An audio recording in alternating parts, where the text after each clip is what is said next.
this is an iHeart podcast. Guaranteed human. When someone you love is facing cancer, you want to do more than send a card or flowers that will wilt in a week. You want to actually help. That's where the Balm Box comes in. Our care packages are built from research with over 500 cancer patients and caregivers, packed with items people actually use during treatment. Think soothing, practical, thank goodness I have this kind of relief. For you, it's not just a gift. It's a way to show up in a moment where words fall short. For them, it's comfort, calm, and a reminder they're not alone. From chemo-friendly boxes to mastectomy recovery kits, even options for men, we've made it simple to give something that's elegant, premium, and genuinely useful.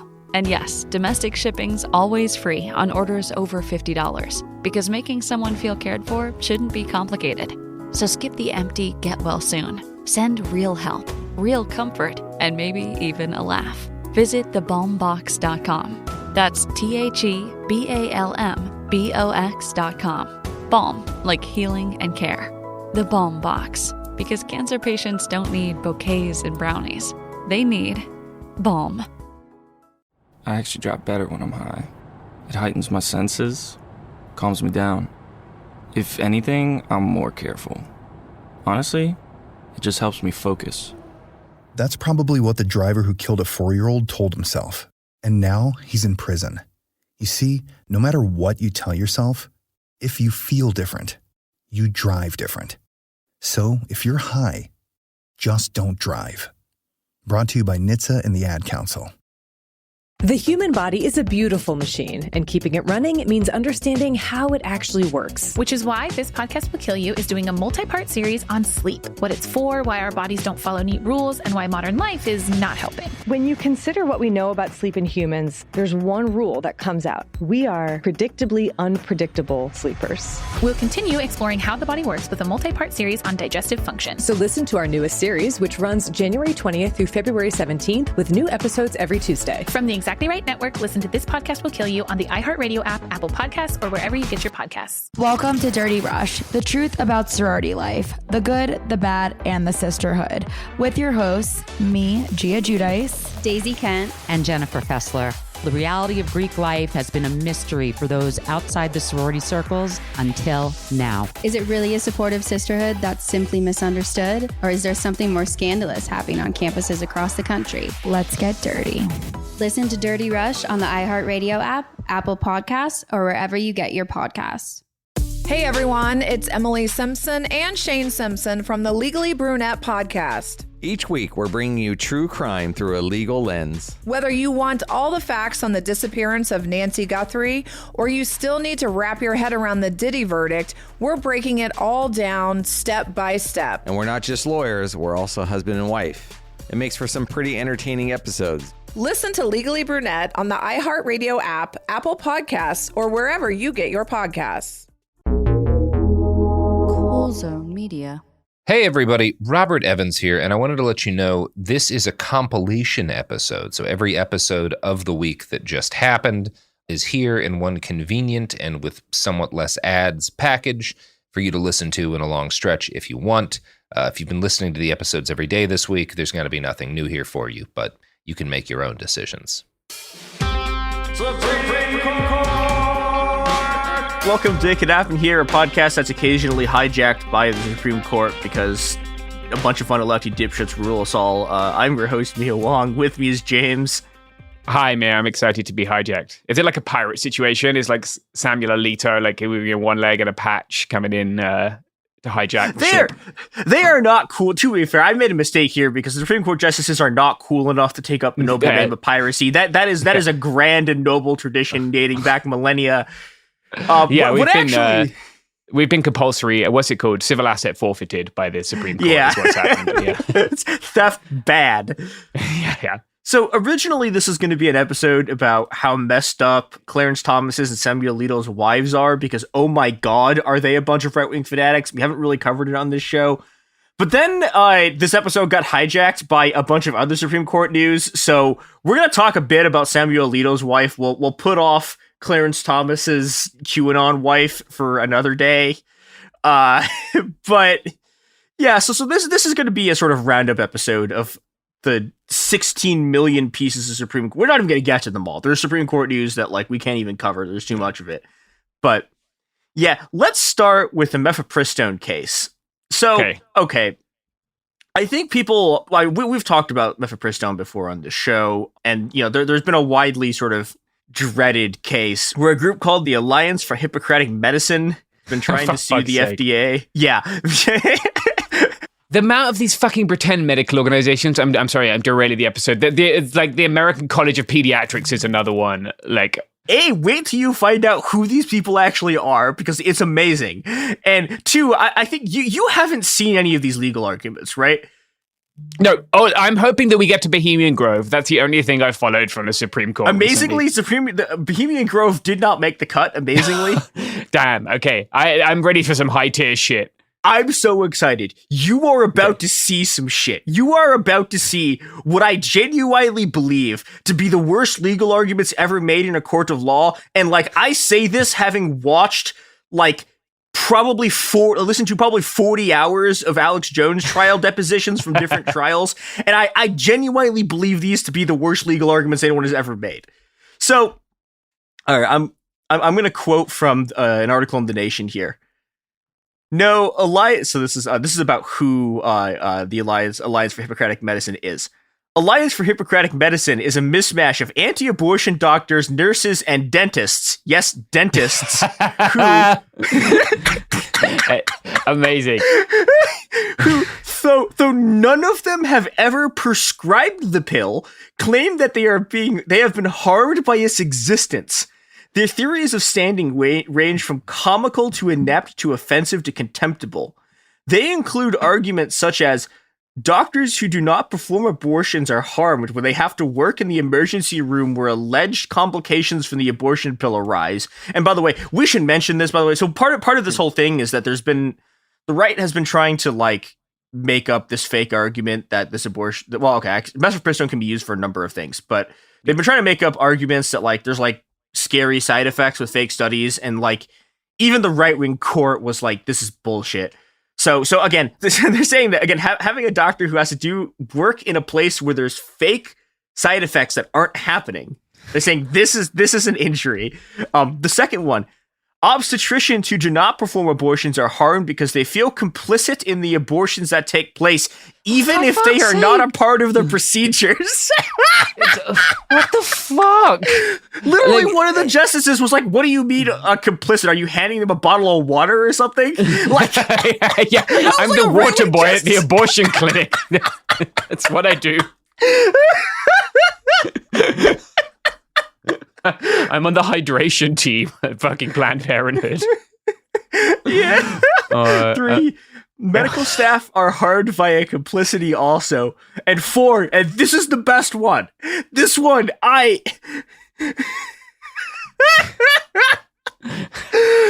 random people who do not perform abortions nonetheless suffer from quote-unquote aesthetic injury of being deprived of seeing pregnant people jiggle around with sore backs. And this is a direct quote from the thing. I'm not making this theory up. This is what 5th Circuit Judge James Ho wrote when upholding the ban on mifepristone.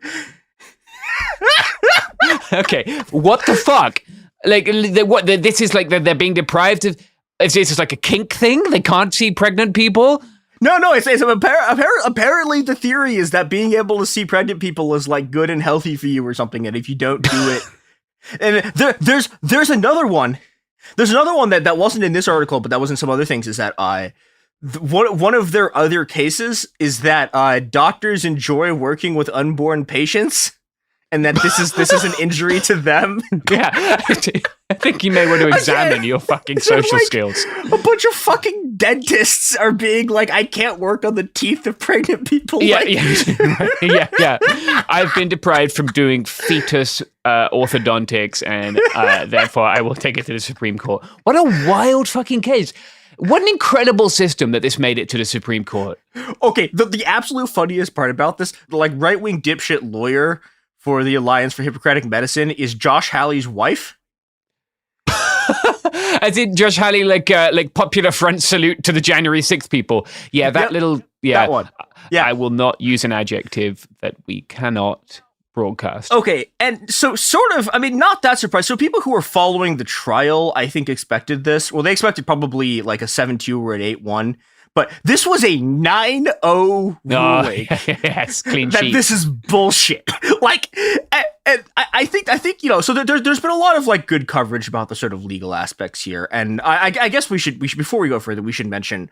So what this ruling does, like, effectively, is that okay? So there's not going to be a national ban of mifepristone. However, the states that have outlawed mifepristone, that doesn't change anything there. So there are still a lot of people who cannot access this drug, who cannot access their life-saving medical care because they're ruled by a bunch of fucking right-wing bigots and like Christian extremists, et cetera, et cetera.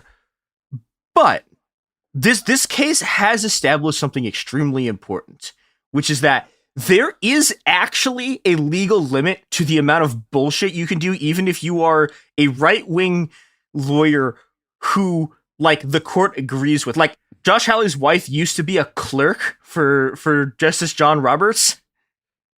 So she's embedded in this whole right-wing ecosystem. She's one of the big sort of... Right, like, grooming her for success.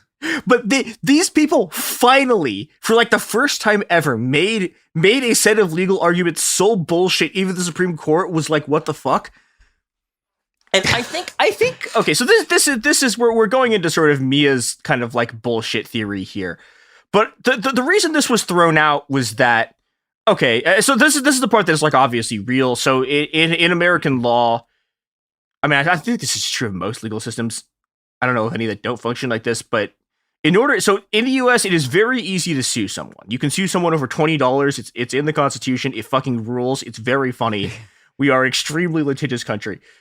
But you need something called standing to sue in order to do this. There's some kind of complicated parts of this that, evolve around jurisdiction and what courts, blah, blah, blah, blah. But the important thing is that someone has to have done an injury to you. And this is the part where this entire case fell apart, because they could not find a single person that had suffered an actual injury from mifepristone. Yes, outstanding. Just incredible stuff. Like, yeah. Well, I mean, that's because they could sue on behalf of unborn people, Mia. It didn't work. Well, I mean, to be fair, this one technically wasn't. This one was on behalf of the dentists and shit. But okay, I think that there's been an important legal standing here, because we have covered on this show the case 303 Curator versus Alanis, which is the one where the Supreme Court ruled that it's legal to discriminate against queer people on religious grounds as long as your business is quote unquote creative and it's like a speech act. That's the one where it's a cake one, right?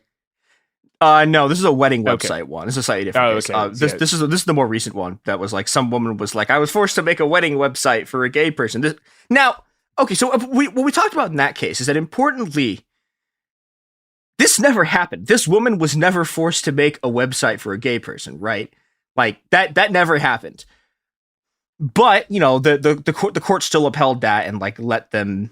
Let them basically institute a bunch of like insane, potentially like states can institute a bunch of like insane laws now about this. But okay, so what we have in the wedding website case is you have a real person who a fake injury happened to, and that apparently is good enough for standing for if you're a right wing like activist for the Supreme Court. You can have a real person that an injury did not happen to, but they can imagine an injury that could have happened to them. And that's good enough. Now, there's an important legal precedent being set here, which is that, okay, again, nothing has to actually have happened to you. You can make up what happened to you. But you have to have an actual person who an injury could have happened to. And B, you can have a fake injury, but if the injury was real, it would have to be a real injury. Right. So you can march up to the Supreme Court with a person who said, I was thrown into a volcano because of woke. And obviously they weren't thrown into a volcano, but you could have woke outlawed because they said they were thrown into a volcano because of woke. But what you can't do, apparently, the actual line is you have no person, right? It's you are a group of people who are suing, who have said that because of woke, someone somewhere like hypothetically, it might become impossible to flap your wings and fly, and Yeah, that's right. apparently I was the thrown line. into the Sarlacc pit because of woke. No, You can't- that's not true though, because the Sarlacc pit could conceivably you could build a Sarlacc pit, right? Right. Okay. Yeah. but it's like if you're the fake injury you're imagining, if it were real, like would have to be a real injury. What you can't do is not have a person and then also have the injury you're talking about not be a real injury, even if it did happen, which is what's happening in this case. So that's the line that has been drawn in the sand for conservatives, is like, you absolute clowns. Like we are going to let you break every single law, but the thing you're pretending happened, if it actually did happen, has to be a real injury. So this is the line in the sand that's been drawn. great. by Yeah. Huge win for democracy. Yeah, I mean, also, like, I mean, obviously, there's some sort of poison pill stuff in this that's kind of more legally complicated that we're not going to really get into. I mean, there's some stuff in here that, because this is a Kavanaugh ruling, right? So there's some stuff in here that, like, is basically Kavanaugh being like, okay, if you want to do this again, but like bring a real case, like here's how you might be able to do it. Yeah, where he like coaches him through. Yeah, I mean, there's like a little bit of that. And there's some stuff here basically trying to make it harder for civil rights groups to like do cases where like they have one of their people pose as a like someone trying to buy a house or whatever. So there's some stuff. This ruling is still fucking over some people's civil rights, like lest you think the Supreme Court did something good. But we have now established the Alliance for Hippocratic Medicine standard of fake injury. Do you know what else? Do you know what else will give you fake injuries, but not real injuries? Well, can we say categorically that's? I mean, what if we get like Black Rifle coffee, right? That could do an injury to your gut. I guess we can't say that. Okay. Do you know what else we cannot make any promises about? Would that be the products and services to support this show? It is.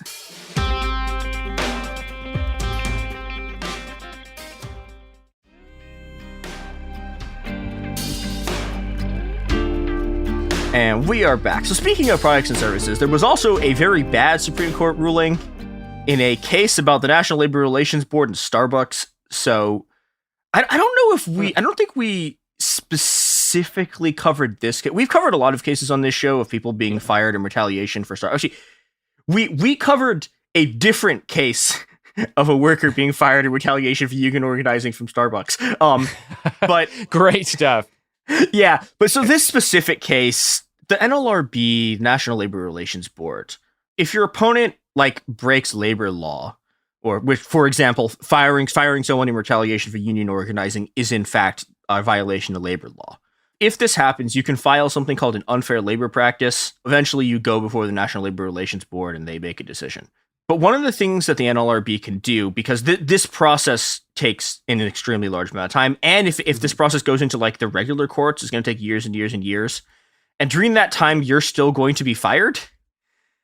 So, one of the things that the NLRB can do is ask a judge to issue an injunction to force, to like basically a judge can tell Starbucks like, no, fuck you, until this court case is resolved, you have to rehire this person.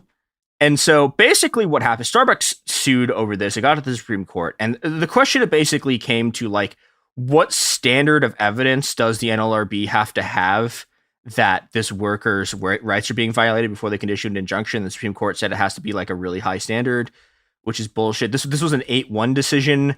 So it's not. That's the thing. This is important here. This is being reported as an 8-1 decision. It's actually not, because Ketanji Brown Jackson filed a concurring opinion with slightly better logic, but also still bad logic about this. So effectively, this was a 9-0 agreement with Starbucks with like slightly differing like reasons for concurring, right? So yeah, and this is, as I told James yesterday, this is in fact definitive proof that workers are not cops and cops are not workers. Because if this were a decision about cops, it would be 9-0 in the other direction. Yeah. So this is very bad. It's already almost impossibly difficult to get the National Labor Relations Board to intervene to like stop this shit from happening. It can happen. It's just a really, really long process, and they almost never file any of these injunctions in the first place. I'm going to read a quote from the APA that I disagree with.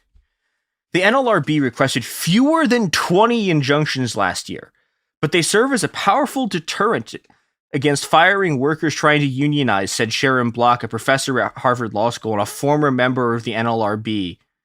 With a stricter standard in place to win the reinstatement of fired workers, more companies may feel empowered to crack down on unionization efforts, Ms. Block said. Now, all offense to Ms. Block, I think the fact that you were on the fucking NLRB and you weren't out there trying to fucking organize unions makes you, in fact, not a particularly good person to ask about how effective the NLRB's efforts have actually been here, because the number of people I know personally, unrelated to any of the work that I do, who have been fired in retaliation for union organizing is extremely high. And yeah, obviously this is going to make it, this is going to make companies more more willing to do it, but it's not like the completely half-assed efforts that the NLRB was making before were actually really seriously deterring companies from firing you, right? And we have it's not like there are not other tools at the disposal of organized labor to respond to a retaliatory something like this, right? Yeah, the best way to get your boss to not retaliate against you is to be well organized enough that if they fucking try this, you bring your shop to a stop. And I have seen that work, right? It is 100%. Possible to get people reinstated. It's hard, but you probably have a better shot of doing it by being well organized than you do with the fucking NLRB ever getting to your case. So, right. I don't want to be completely doom and gloom about this, because it's you can still definitely organize unions, right? This hasn't made it impossible to do any of this stuff. Yeah. It's just that the legal apparatus is weighted towards the boss, and the counteraction to the legal apparatus being weighted towards the boss is you and how well organized you are. So we're going to go from that to what this episode was originally supposed to be about, which is Supreme Court wives. And again, we were going to do more of this, but we're making a reality TV show about it instead. Yeah, it's nuts. Okay, so the current big story basically is that Samuel Alito's wife can't stop flying deranged right-wing flags. I do love a flag person. Yeah, so Samuel Alito, so the story that has been run within the media, and again, it's not clear how true any of this is. Samuel Alito, so we're going to talk about a bunch of deranged right-wing flags that have been flying outside the house of Alito property. Samuel Alito claims that this is his wife and he has nothing to do with it. Now, do we, the public, trust the word of a Supreme Court justice? And I think the answer, I'm not going to give you the answer for you, but I'm going to lay that out in front of you.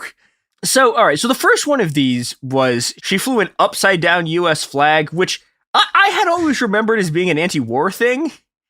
Yeah, I think the Chuds have tried to take it back. Yeah, it's very sad. Yeah, they're doing it because, of course, Joe Biden is destroying the constitutional republic, and so they're signaling for help from other Chuds.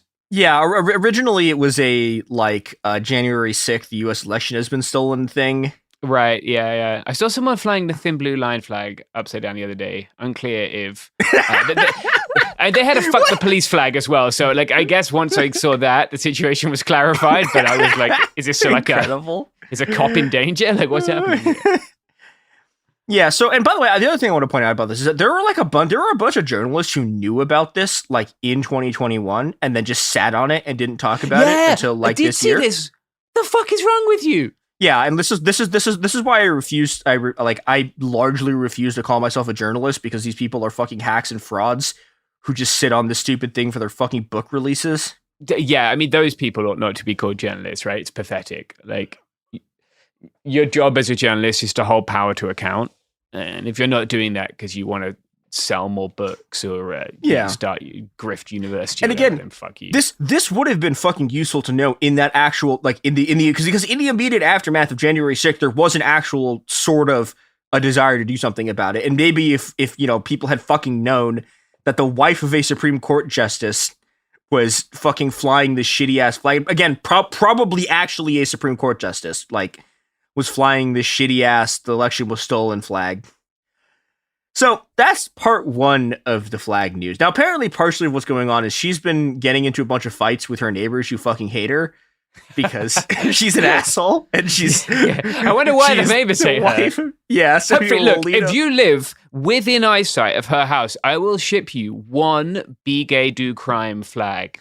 They apparently have been doing that shit and trolling her with like stuff like that, which is fucking great. Heroes. We're gonna get how mad this made her later. But one of the other flags that she's been flying is a flag I had forgotten about, which is do you know the Appeal to Heaven flag? Oh yeah, no, yes, unfortunately I do, Mir, because I drive around East County, San Diego. Yeah. Yeah, a little tree flag for those who are not familiar, a little pine tree on a white background. Yeah, so this flag has been taken up by, so it's been spread around basically right-wing movements kind of more generally now, but it was originally sort of this is a Revolutionary War flag that nobody has flown in like 200 years, mm-hmm. But it's been taken back up by the New Apostolic Reformation, which is like, not familiar with these guys. Oh boy, boy. Okay, so they are a deranged Christian nationalist like organization of churches that has combined the most deranged principles of the most deranged Christian sects, which is to say Pentecostalism, charismatic Christianity, and like a very specific kind of insane dominionism. And they have combined all of them together to form like the super ideology. That's like, it's the fucking like, it's the Dragon Ball Z fusion of like literally the worst parts of every insane right-wing Christian ideology. And so they have come out with the belief that like they have been basically chosen by God to like seize control of the U.S. and turn it into a theocracy. Okay. So they're like the Power Rangers of Christian chuds. Yeah, like it's like Marjorie Taylor Greene's involved with like Larry Leo is one of the big Federalist Society guys. Like also was flying this flag, and the Federalist Society has funneled a bunch of money to like a bunch of like right-wing legal cases and stuff. So this is very good. Sorry, you used to see it a lot in the Pacific Northwest among that kind of white separatist Christian. They'd wear it on their plate carriers a lot and stuff. That's kind of what I associate it with. Yeah, so this has been like last year. This was flying over Samuel Alito's beach house. So great things happening here. Yeah, fuck me. Yeah, so there's also a third piece of Mrs. Alito's flag news, which is that so she got Project Veritas by a liberal documentary filmmaker. Did a sting operation, like when it like bought a ticket to one of her dinners and pretended to be a conservative and filmed her. And I'm gonna read this quote from Rolling Stone. That's about like what she said. You know what I want, Miss Alito says? I want a Sacred Heart of Jesus flag because I have to look across a lagoon at the Pride flag for the next month. Referencing her husband, Miss Alito said, he's like, oh, please don't put up the flag. I said, I won't do it because I'm deferring to you. But when you are free of this nonsense, I'm putting it up and I'm going to send them a message every day. Maybe every week I'll be changing the flags. There'll be all kinds. I made a flag in my head. This is how I satisfy myself. I made a flag. It's white and yellow and orange flames around it. And in the middle is the word Vergogna in Italian means shame, Vergogna. Vergogna, Vergogna. Shame, shame, shame on you, she adds. So she's so mad about gay people that she is making up flags in her head. Yes. And she's going to fly to own them. Yeah, homophobic vexillology. It's a new level of fucking like having your brain broken by gay people existing. It's nuts. Mia, do you know what hangs over my head like a flag that says shame? Is it the products and services that support this podcast? It's the obligation to pivot to adverts, yes.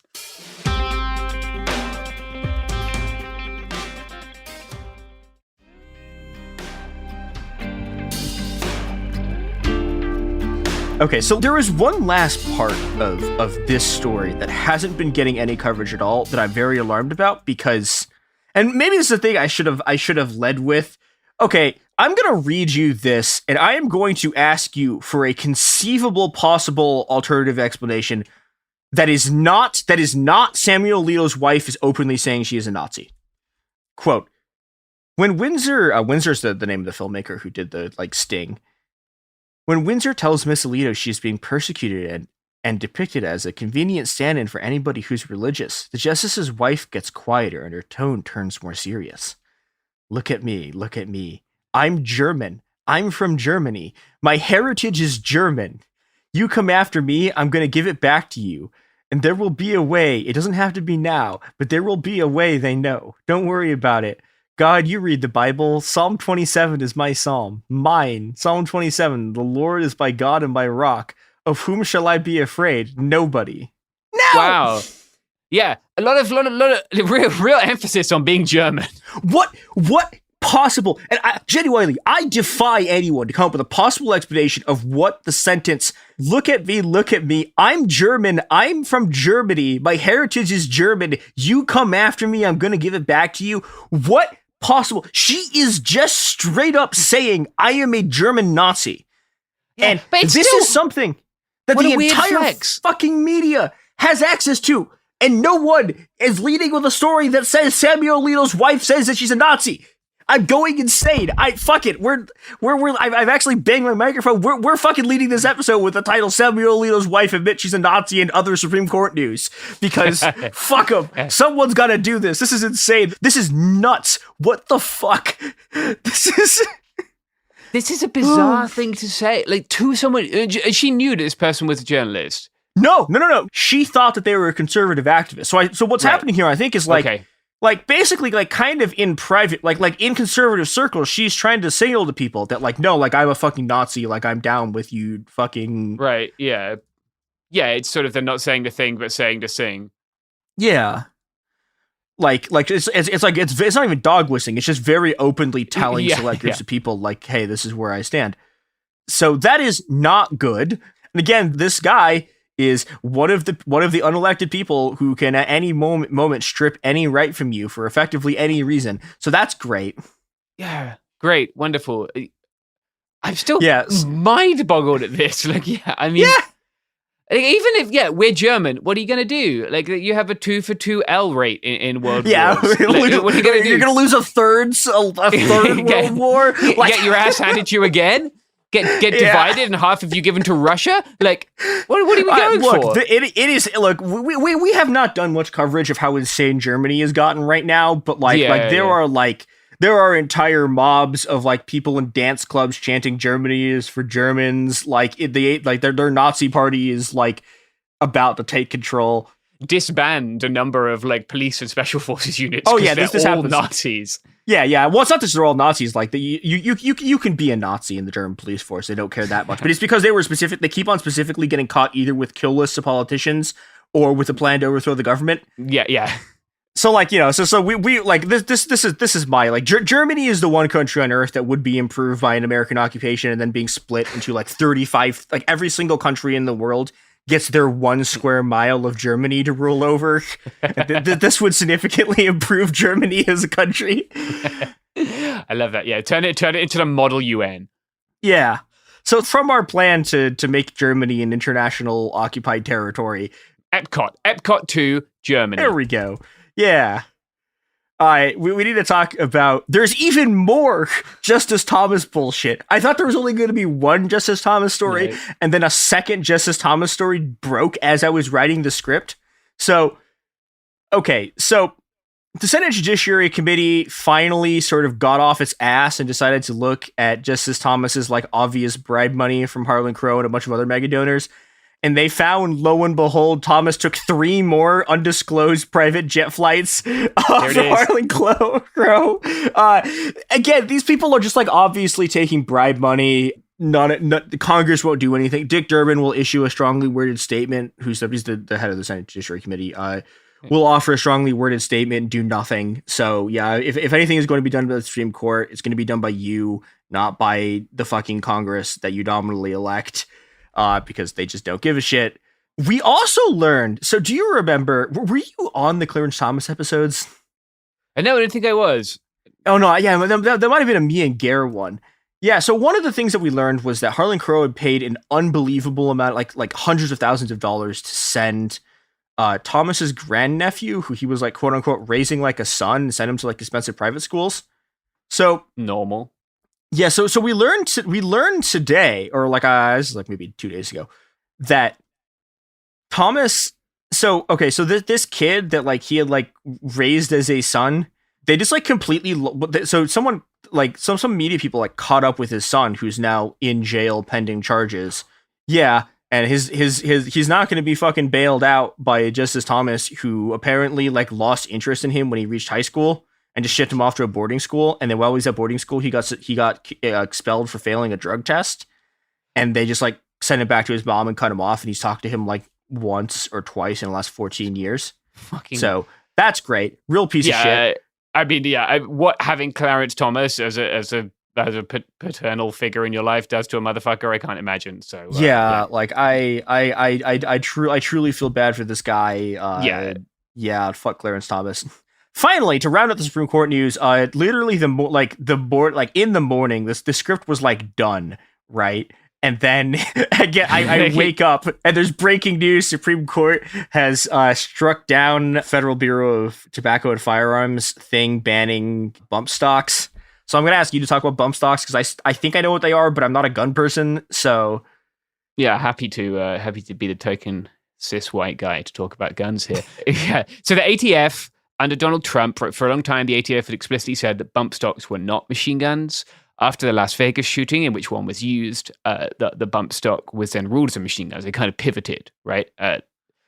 What a bump stock is, for those who are not familiar, is a device that kind of uses the recoil of the weapon to kind of re-fire. So basically, it allows you to fire much more quickly, right?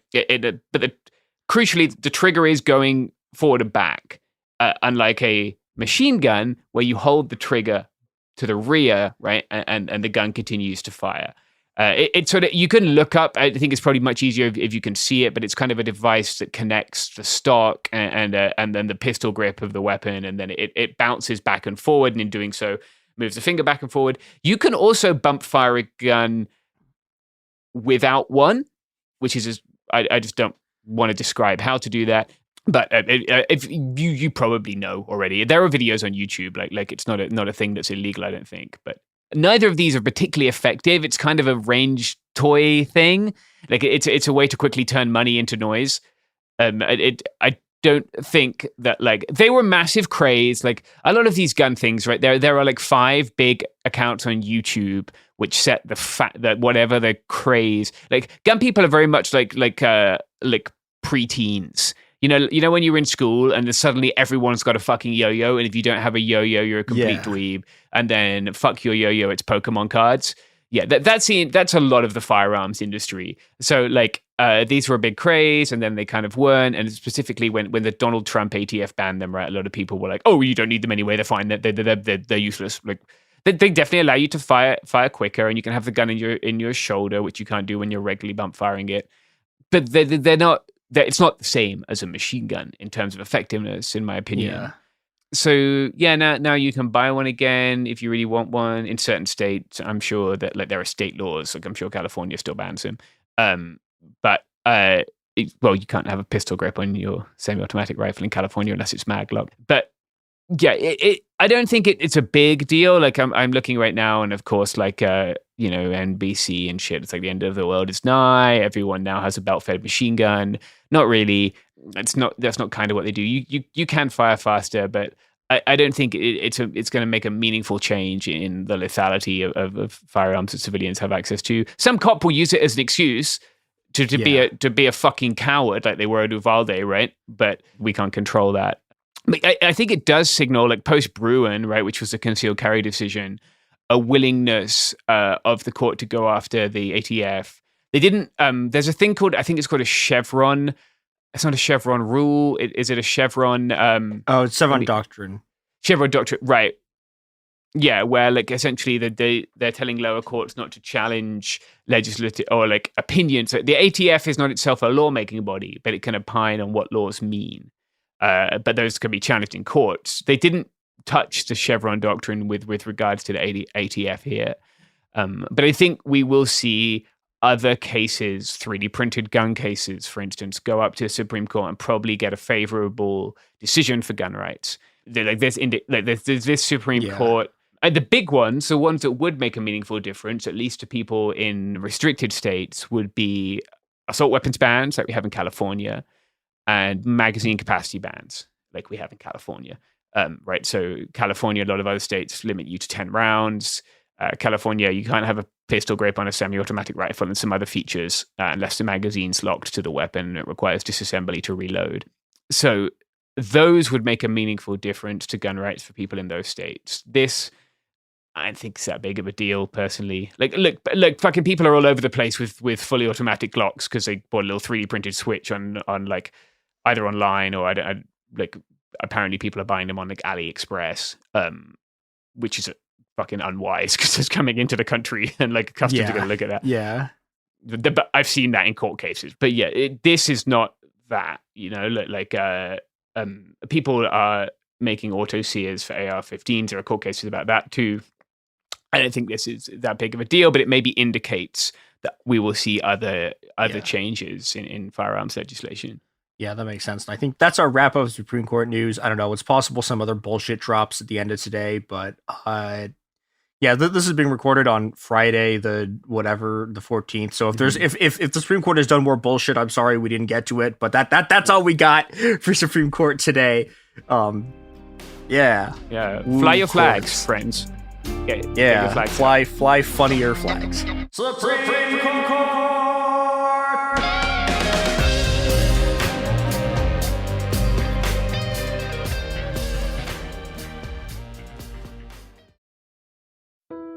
When someone you love is facing cancer, you want to do more than send a card or flowers that will wilt in a week. You want to actually help. That's where the Balm Box comes in. Our care packages are built from research with over 500 cancer patients and caregivers, packed with items people actually use during treatment. Think soothing, practical, thank goodness I have this kind of relief. For you, it's not just a gift. It's a way to show up in a moment where words fall short. For them, it's comfort, calm, and a reminder they're not alone. From chemo-friendly boxes to mastectomy recovery kits, even options for men, we've made it simple to give something that's elegant, premium, and genuinely useful. And yes, domestic shipping's always free on orders over $50, because making someone feel cared for shouldn't be complicated. So skip the empty get well soon. Send real help, real comfort, and maybe even a laugh. Visit thebalmbox.com. That's TheBalmBox.com. Balm, like healing and care. The Balm Box, because cancer patients don't need bouquets and brownies. They need balm. This is Ryder Strong with a podcast called The Red Weather. In 1995, my neighbor, Anna Trainer, disappeared from a commune. It was nature and trees and praying and drugs. So no, I am not your guru. And back then, I lied to everybody. They have had this case for 30 years. I'm going back to my hometown to uncover the truth. You can now binge all episodes of The Red Weather on the iHeartRadio app, Apple Podcasts, or wherever you get your podcasts. Ever feel like you're being chased by the marriage police? Welcome to Boys and Girls, the podcast where dating isn't dating. Arranged marriage is basically a reality show, except the contestants are strangers and your entire family is judging. You're sipping coffee with one maybe, grabbing dinner with another, and praying your karmic Ken or Barbie appears before your shelf life runs out. Trust me, I've been through this ancient and unshakable tradition. I jumped in hoping to find love the right way, and instead I found chaos, cringe, and comedy. And now I'm looking for healing. Boys and Girls dives into every twist and turn of the arranged marriage carousel. The meet awkward, the near misses, the heartbreak, and let's not forget all the jokes. Listen to Boys and Girls on the iHeartRadio app, Apple Podcasts, or wherever you get your podcasts. When you feel uncomfortable, what do you put on? Biggie. You put on Biggie when you feel uncomfortable? Because I want to get confident. This is DJ Hester Prynne's Music is Therapy, a new podcast from me, a DJ and licensed therapist that asks one simple question. Who do you want to be, and what's the song that can take you there? Music changes what you feel, and what you feel changes what you do, right? That moment where a song shifts something inside you, that's where transformation starts. This year, I'm talking to experts across every area of life, like personal finance icon Gene Chatsky, New York Times journalist David Gellis, relationship legend Dan Savage, human connection teacher Mark Groves, and the man who shaped my ear more than anyone, Questlove. They'll bring the strategies, I'll pair them with the right records, and we'll teach you how to use the music to make change stick. This isn't just a podcast. It's unconventional therapy for your entire year. Listen to DJ Hester Prynne's Music is Therapy on the iHeartRadio app, Apple Podcasts, or wherever you get your podcasts. You know Roald Dahl, the writer who thought up Willy Wonka, Matilda, and the BFG. But did you know he was also a spy? Was this before he wrote his stories? It must have been. Our new podcast series, The Secret World of Roald Dahl, is a wild journey through the hidden chapters of his extraordinary, controversial life. His job was literally to seduce the wives of powerful Americans. What? And he was really good at it. You probably won't believe it either. Okay, I don't think that's true. I'm telling you, the guy was a spy. Did you know Dahl got cozy with the Roosevelts, played poker with Harry Truman, and had a long affair with a congresswoman? And then he took his talents to Hollywood, where he worked alongside Walt Disney and Alfred Hitchcock before writing a hit James Bond film. How did this secret agent wind up as the most successful children's author ever? And what darkness from his covert past seeped into the stories we read as kids? The true story is stranger than anything he ever wrote. Listen to The Secret World of Roald Dahl on the iHeartRadio app, Apple Podcasts, or wherever you get your podcasts. Welcome to It Could Happen Here. I am Sophie Lichterman. I am the executive producer of all of Cool Zone Media, and I didn't have time to touch grass today, so this is the closest I'm going to get to that. And here with me leading the conversation will be James Stout, and also here is one of my favorite people on this entire planet, Molly Conger. James, take it away. Thank you, Sophie. Magnificent intro. As Sophie said, we're here today to talk about grass. So not really grass, but just like plants in general. I wanted to do an episode on having a little garden because I think it is a thing that would make people happy. And also it's a way to have food for yourself. It's not free, but once the plants keep growing, you don't have to pay any more for the food. So it's a nice thing to do. I enjoy to grow plants and I wanted to share that with you. Do you have little gardens, Molly and Sophie? Yes. Oh, so I moved to a new apartment last year, and in sort of a rare and strange arrangement, my first floor apartment has like a little dirt patch. I think it was originally supposed to be where the HVAC units are because it's like walled off by this sort of tall wall and it's this 10 foot by 10 foot pit, but the HVAC units are not there. So that's where I grow my tomatoes. Yeah. My porch is currently a fruit garden. I have a bunch of things starting in pots. I've got a lemon tree. I've got a mandarin tree, which I'm really excited about. I grew a mandarin tree when I lived in California and then gifted it to my dad. And then he gifted it to a friend of his, and it's still doing really well. So that's nice. I have a boysenberry plant. I have, what did I just buy? I'm trying to think. I just bought another fruit thing. Oh, it's like some citrus hybrid thing. So my porch is filled with fruit things that should live for a very long time. And then my friend Sarah is on a gardening kick. And so anything else we grow in her yard, and she's growing literally everything. That's good. Love to grow everything. Yeah. So if you want to grow everything, if you're listening and you're thinking, I would like to be like Sophie or Molly and grow vegetables and trees. Trees are hard, especially if you're a renter. Yeah, you have to start them in a pot, and then depending on climate, I bring mine inside during the cooler times, and I have them under a grow bulb. It's not a quick commitment. No, yeah, it is an undertaking. And yeah, if you want to let them grow big, then you either have to get giant pots or put them in the ground and then put them in the ground, which is hard when most people in this country can't afford to buy a home. Yes, it is. It sucks. And then you don't want to be giving things to your landlord for free because fuck him.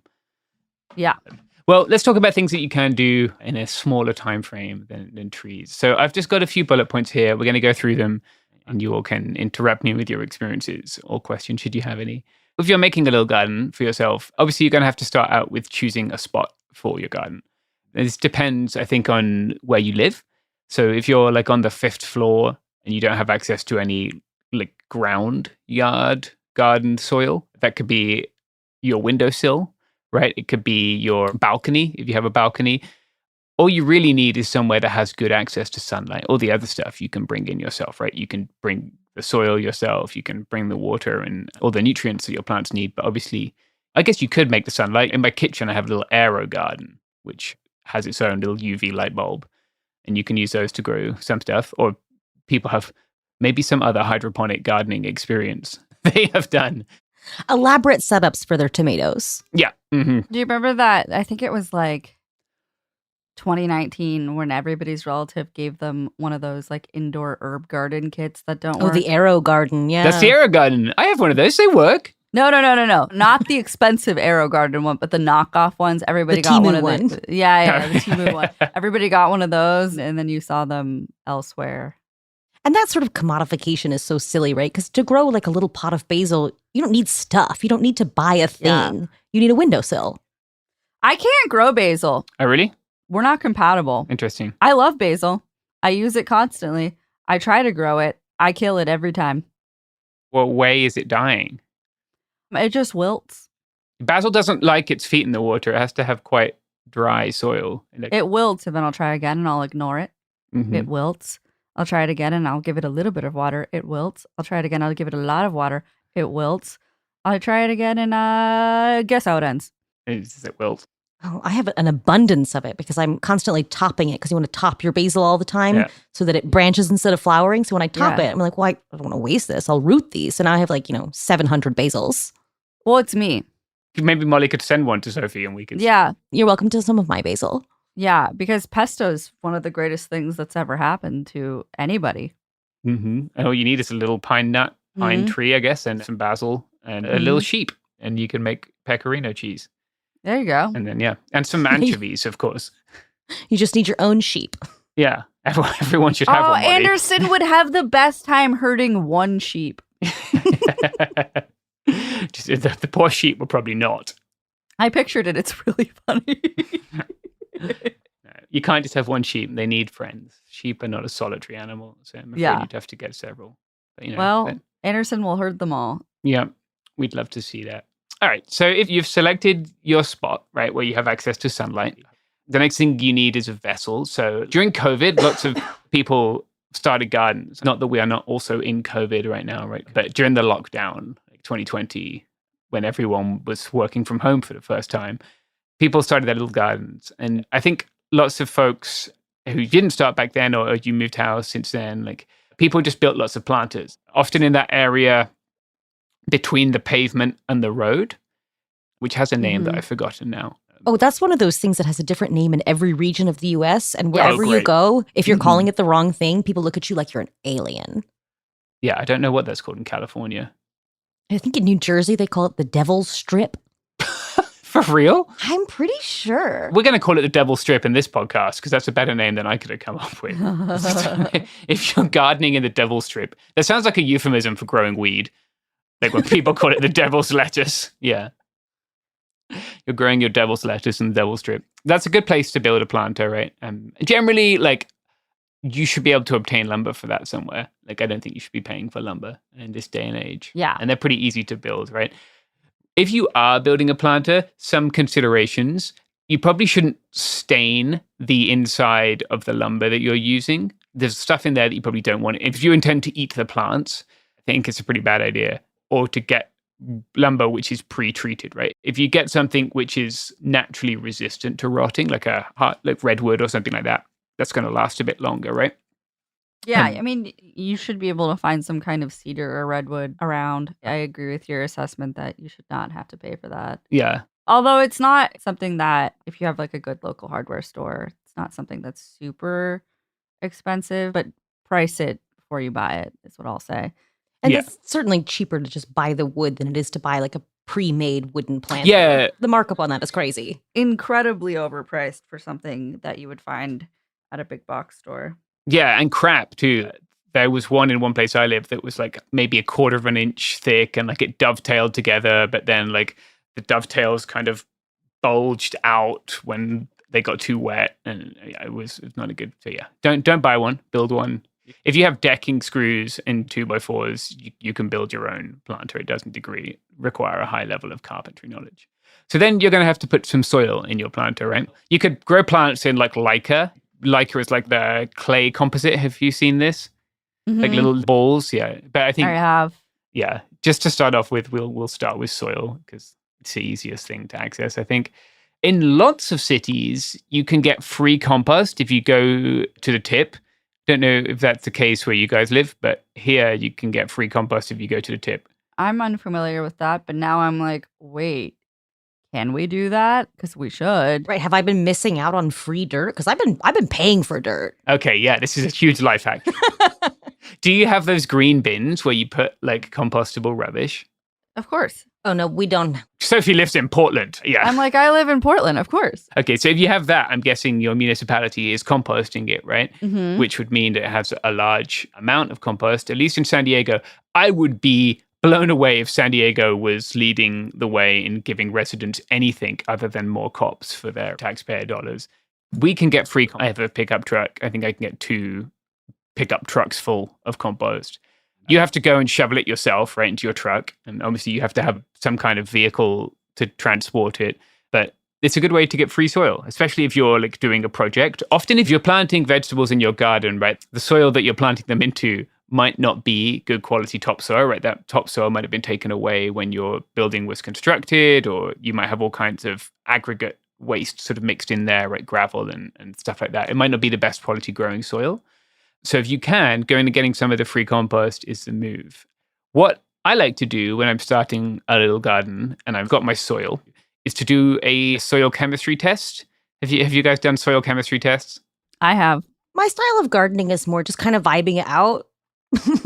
Okay. More of a vibes based. Hey, Portland has free compost days. Ooh. I get information overload really fast. So when I first started my little garden, I thought, well, like, I'm gonna do some Googling. I'm gonna do some researching. I'm gonna go to the agricultural extension website and learn about my local soil. And then like once I have 70 tabs open and I'm trying to consume the information, I was like, you know what? Plants grow outside. They'll be fine. They'll be fine. It is true. There is a lot you can do and a lot that you don't have to do when it comes to growing plants. My mother was a lecturer in agricultural college. Therefore, I'm bound to get a little home test kit and test the... Do you know what the 3 essential nutrients are? Should we turn it into a quiz format for plants? Gosh, nitrogen. Yeah.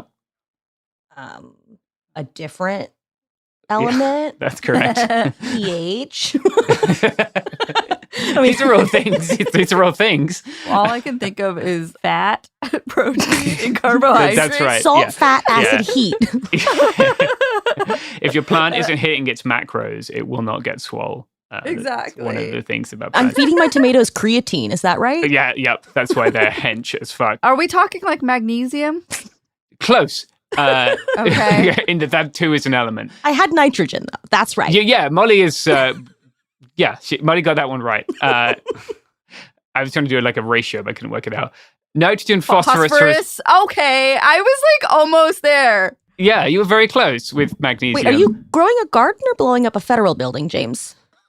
Porque no los dos, Molly. I'm growing a garden. For legal and truth-based reasons, I'm growing a garden.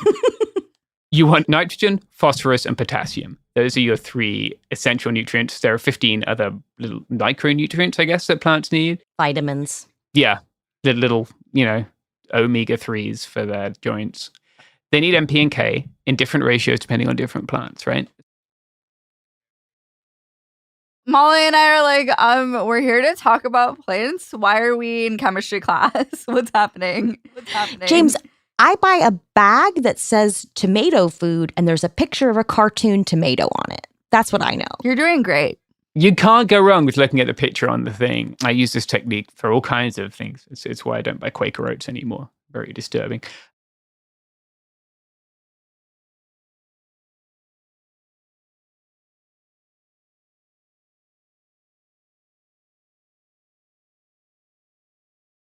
So you're going to seek to have the soil chemistry that suits the plants that you want to grow, right? You can't really improve your soil unless you know where you're starting from. So you're going to look at the NPK and the pH. And then going from there, when you're buying commercial fertilizers, you can normally see the balance. It'll say it on the bag or say it on the website, right? And you're trying to augment that soil to get the soil chemistry you want. to grow the plants that you want to eat. Or maybe not eat, maybe just have. You can also add organic matter to your soil. If you're doing that, like, you're just going to have to like test and test again kind of thing, because when your cow shits, you don't get a bag, which then gives you the amount of nitrogen, phosphorus, and potassium. That's why I buy the cow shit in a bag, James. Yeah. Wow, that's a great business idea. No, they sell it at Lowe's. They sell it at Lowe's, cow shit in a bag? Yeah. Okay, maybe that is a wonderful time to take a break for advertisements. Hopefully one of the advertisers is shit in a bag. Shit in a bag. Long-time supporter of the show. Please enjoy this advert for shit in a bag.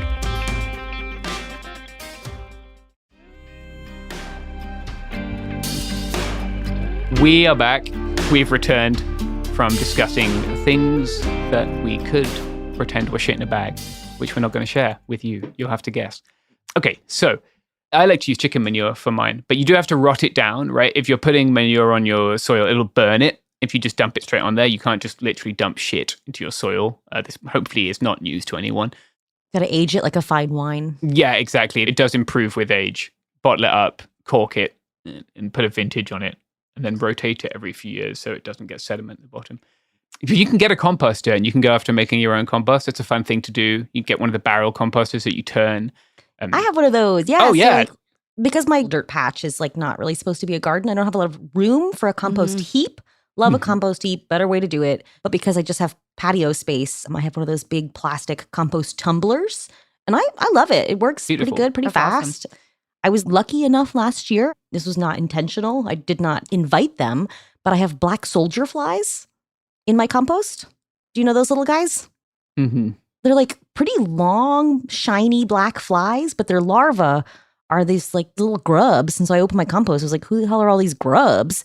But black soldier fly larvae just devour organic matter. And so they break down your compost really fast. I love them so much that I just bought some. It came in the mail today. I got a box in the mail today that said like, caution, live bugs.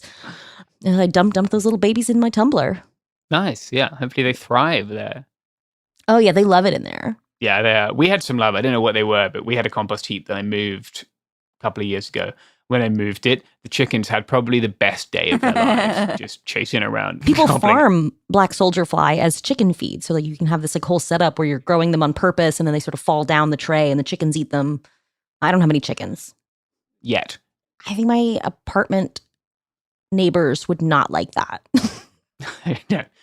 Fuck them, Molly. You gotta get chickens to play Rage Against the Machine as you install your chicken coop. I mean, the dogs would love it. Buck has met a chicken before, and in his mind, it is like the rawest chicken, right? Like, this is the most tempting treat. Yeah, the forbidden dog treat. The raw nugget. Yeah. I don't know, chickens can be pretty mean. Hey, Reese Featherspoon is a national treasure. Yeah, Reese Featherspoon is. She's not a mean chicken. She was just sitting on my lap earlier before we recorded. She's a friendly chicken. She does, though, if there is blood on me, she will attack. Even me, her father and friend. So if you don't have any manure, that's fine. You can make your own dirt at home. I recommend it. It's great. Yeah, you can. It's very fulfilling to take like waste and turn it into something useful. You can do it on a city scale, like Portland does, or you can do it on a home scale, which is fun. And it's always nice to, reduce your amount of shit there, especially if they don't compost. Like if you don't have a green bin, it's less shit going into landfill, isn't it? So that's always a good thing. So now you've got your vessel and you've got your soil, and you're going to have to decide about your plants, right? One great resource to consult is a USDA plant hardiness map. Of course. Have you guys been browsing? Know your zone, baby. Yep. You have to, or else you could just be committing plant massacre. I mean, there's a lot of debate right now in the community about the rezoning. Yeah. They rezoned the USDA plant hardiness map. Yeah, like my mom buys all of her bulbs from this bulb farm, and they put out a notice saying, like, we are not using the revised map. We're sticking with the original. We're not changing the catalog. Yeah, being a trad, but for the USDA plant hardiness map. Return to tradition. Yeah.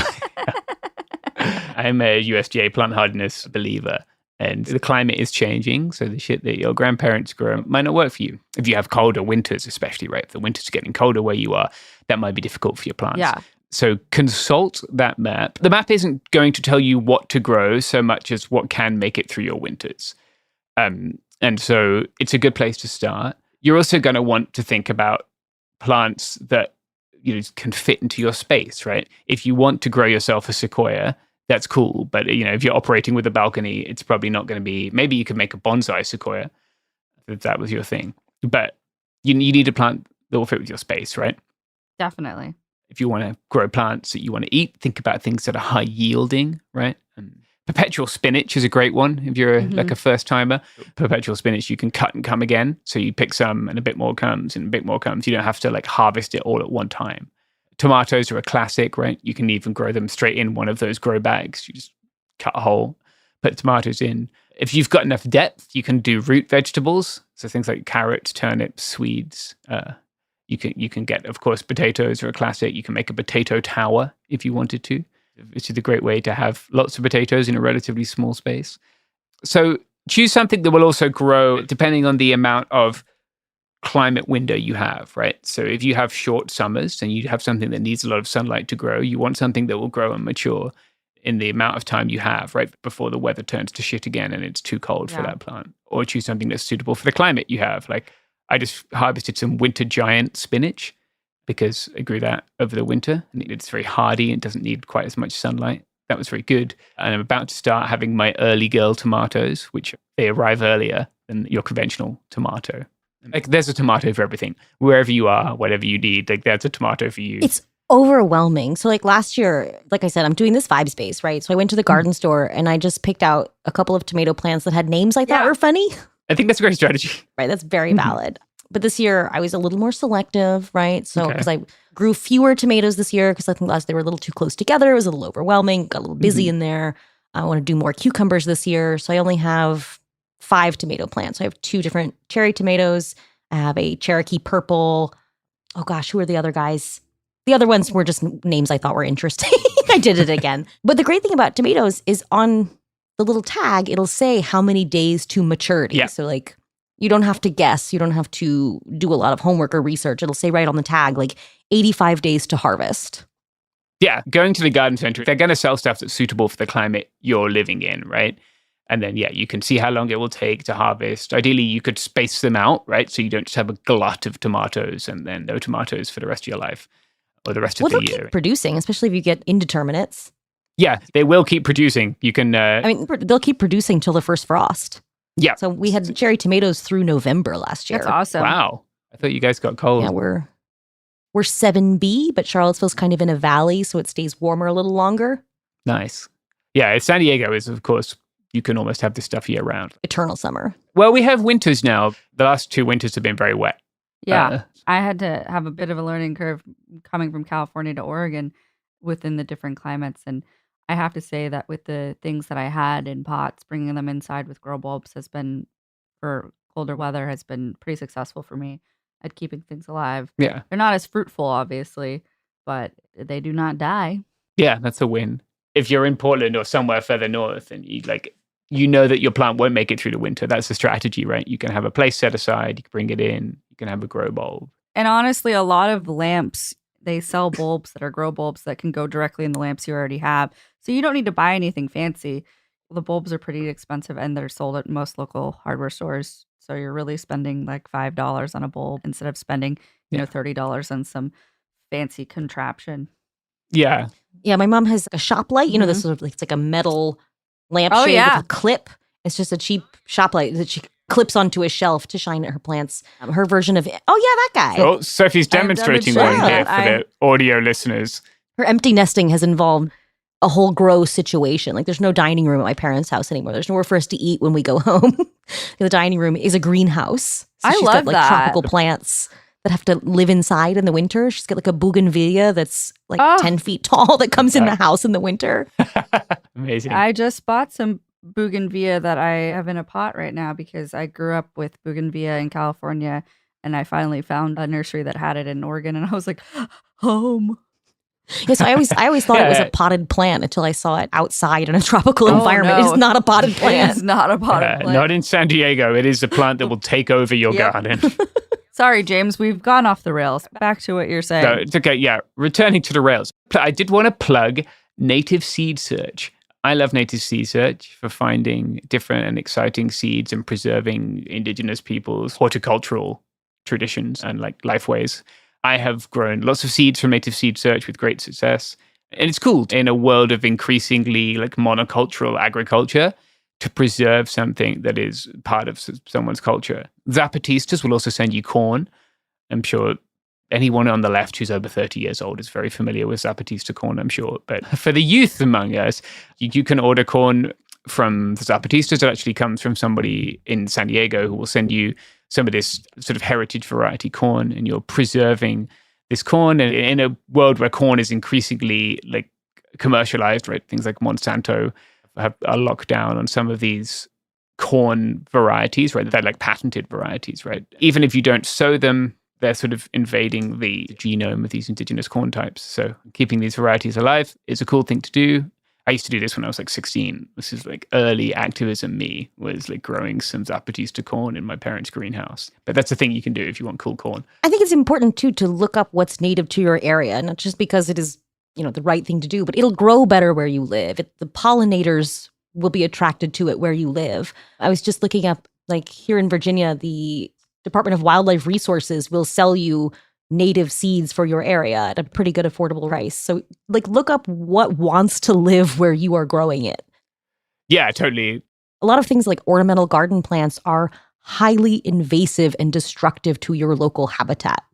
So things that might look really nice in your yard are destructive to your environment. Yeah, that's a big thing. Well, it's probably a big thing everywhere, but like in California, when we talk about like invasive mustard, right? When you see these big yellow hillsides in California, that's an invasive plant. Of course, as the climate changes, what is indigenous to one area may no longer be suitable for growing there. And that's definitely happened with some plants. I get a lot of plants as well from Desert Survivors, which is a little nursery in Tucson, Arizona, where I like to go and buy desert plants because I do not like to have plants that are extremely thirsty for water. This is my transition to our watering segment. You need to water your plants, right? This is something that people probably know, but some tips for watering. You want to water your plants regularly and consistently. Plants can get stressed. If you have a lot of water, then no water, then a lot of water again. If you're using a vibes-based watering strategy, you might be causing your plant excessive stress. So I like to water my plants morning or evening because in the heat of the day, you're going to lose more to evaporation. Right? If you're really going for it, you can set up a drip feeder, which is a pretty cool system where there's lots of little lines and they just drip water onto your plants. Those are a really great way to irrigate. You can also do what I often do, which is drink a lot and then use your plants as an excuse for doing that by taking the little glass bottles and making plant waterers out of them. So you fill them up and then basically shove them in the ground. And as long as you can get a good plug of soil in the end of the bottle. I misunderstood where you were going with that. I thought you were pissing on your vegetables. No. So I've heard of putting urine in your compost tumbler, something about the urea and the nitrogen, but I don't think you're supposed to piss right on the tomatoes. No, not advisable. So I was trying to understand what Molly's thinking face was. I really... Yeah, I always... Molly's baffled by this bottle idea. I don't pee on my garden. Yeah. I mean, it's sort of street facing. I think it would be sort of lewd and lascivious. For the record, Molly does not pee on her garden. I want everyone to know that Molly's not a garden peer. No, but watering is a big issue for me, right? So because it's not supposed to be a garden there's no hose. There's no water source. There's no external like spigot for me to hook up a hose to.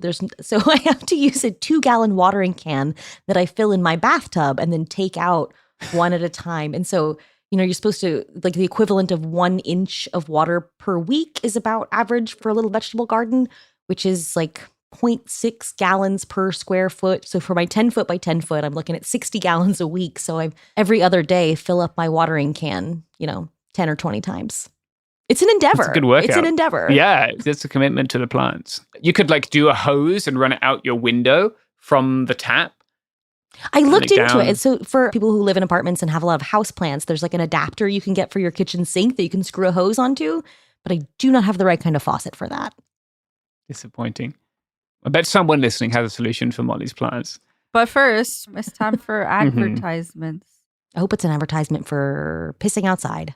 That would be great. I would read the advert for pissing outside. I just feel like that's what we're missing. The world is your toilet. surely like Jocko or someone has done a like pissing outside. Jordan Peterson, they've done sunning your balls. They must have done pissing outside. So if we ask the people that make the Shiwi if they'll sponsor the show. Sure.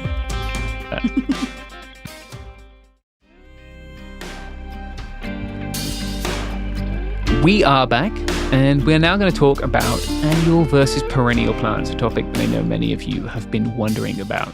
Would one of you like to explain? I'm sure you're familiar with annuals and perennials. Would one of you like to take on the task of explaining them to our listeners? Sophie? What? So, annuals just live for the one growing season. Perennials will come back next year, is the short of it. I definitely could have answered that. Well, you didn't, did you, Sophie? So your tomatoes are annuals. Allegedly, my jalapeno was supposed to be a perennial. She did not make it. R.I.P. We've had a couple of peppers over winter. I have a Thai bird chili that made it from a couple of winters now. It'll depend a little bit on where you are as well, if they'll make it through the winter. And I think I should have pruned it back earlier before the frost. I think they winter better if you prune them back. It was potted. I could have sunk the pot in the soil so the soil temperature would remain more constant, but I didn't do that. I bought a new one. I respect that. So some other things to consider, I'm going through things that you might need to add as your garden grows, would be like frames for plants that creep or plants that climb. Some tomatoes will need a frame. For Molly's cucumbers, you're going to need a frame. Oh, right? I got a little A-frame for my cukes this year.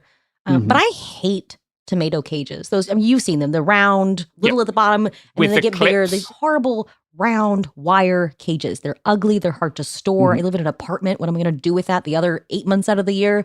So what I did last year is a technique called Florida weave, where you use posts and twine, and you sort of, so you have the posts along the row, and then you, between the posts, you weave the twine on either side of the plants.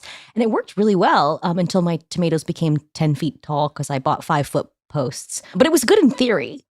Yeah, that's how commercial tomatoes are grown. It was much more affordable than buying like something large because I just went to Tractor Supply and bought, actually the stakes I bought are for putting up electric fences. So they have clips every few inches along the post that's so convenient to clip the wire into. So I used that to hold on to the twine, and they were like $1.50 a piece. So it was much more affordable and more storage friendly. So Florida weave them. Great idea. Mm-hmm. Love that. Yeah, love that. Someone gave me a load of bamboo, and I just made frames out of that, and just it's fun to do a little A-frame hitch and make a little frame, and then you can just collapse it, right? Because the A-frame hitch, so it relies on the spreading of the bottom to give it tension. So you bring them together again, and you can store it over the winter. Yeah, so there are a lot of solutions out there that don't involve buying a $50 contraption at Lowe's. You know, like don't feel like you have to invest a lot of money in like objects and gadgets and things. Yeah, I think generally, actually, there's a lot of shit that's marketed at trying to get your plants to grow. And like the chances are, if your plants, you're having not as much success as you would hope, they're not getting enough light, they're not getting enough water, or they're not getting enough nutrients, or it's too cold or too hot for them. You don't need a big gadget.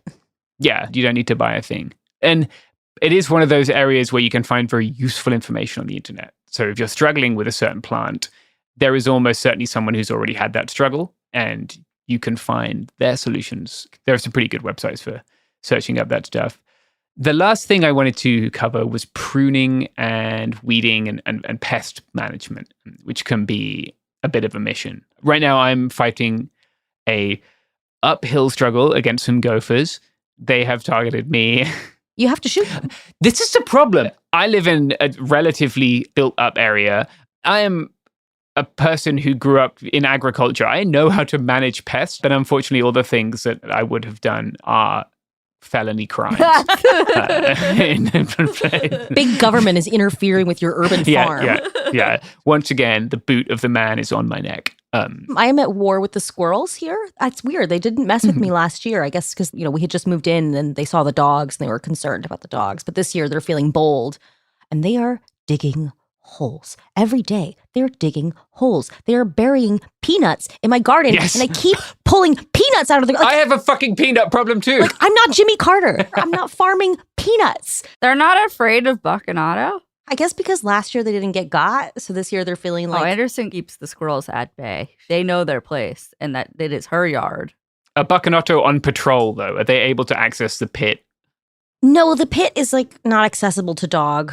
But like sometimes they're out on the patio barking. But the solution that I have found, because apparently I'm not allowed to shoot them, is cayenne pepper. Yes.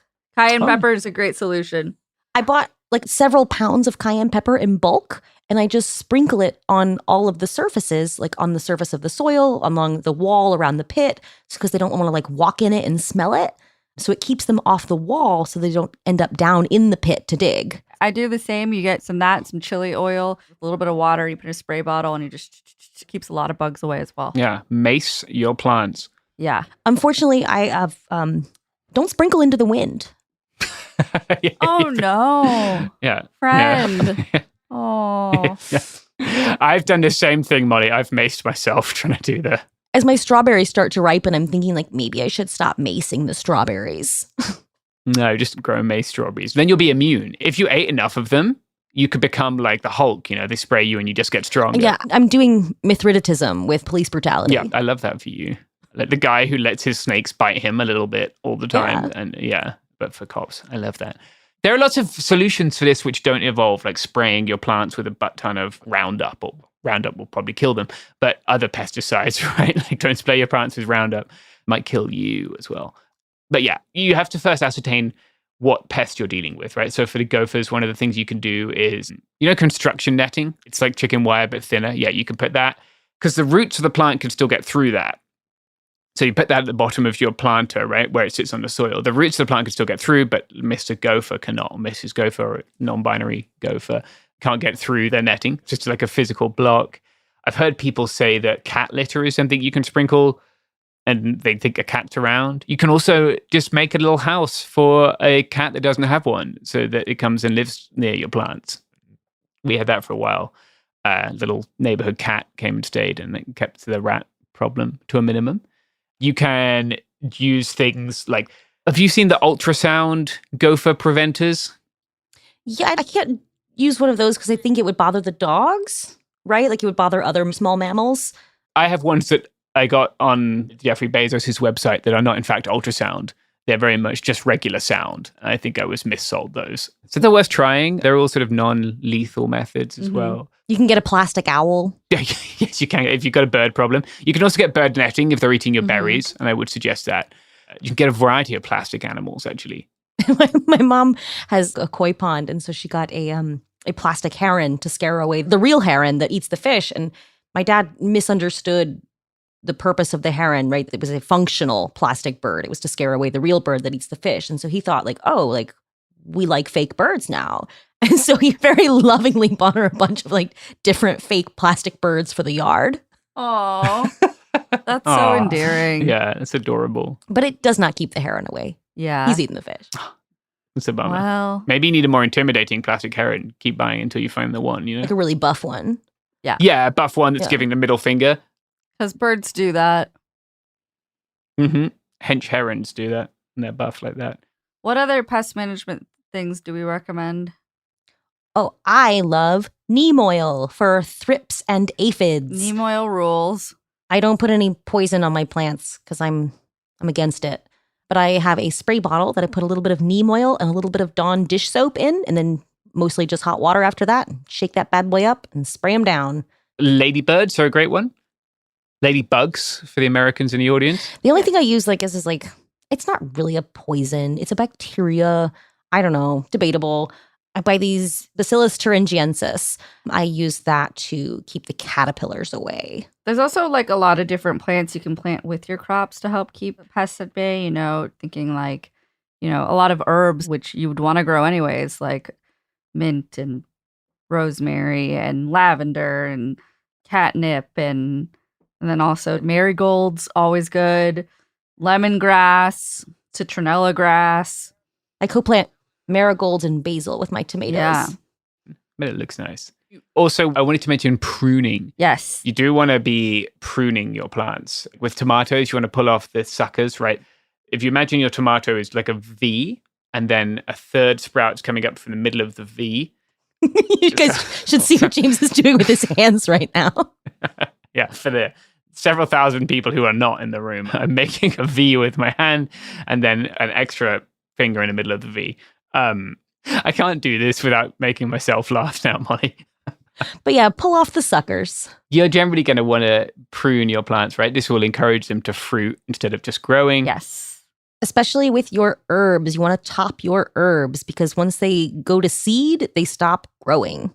Yeah. Oh, they taste like ass. Cut your rosemary often. Mm-hmm. Give it a trim.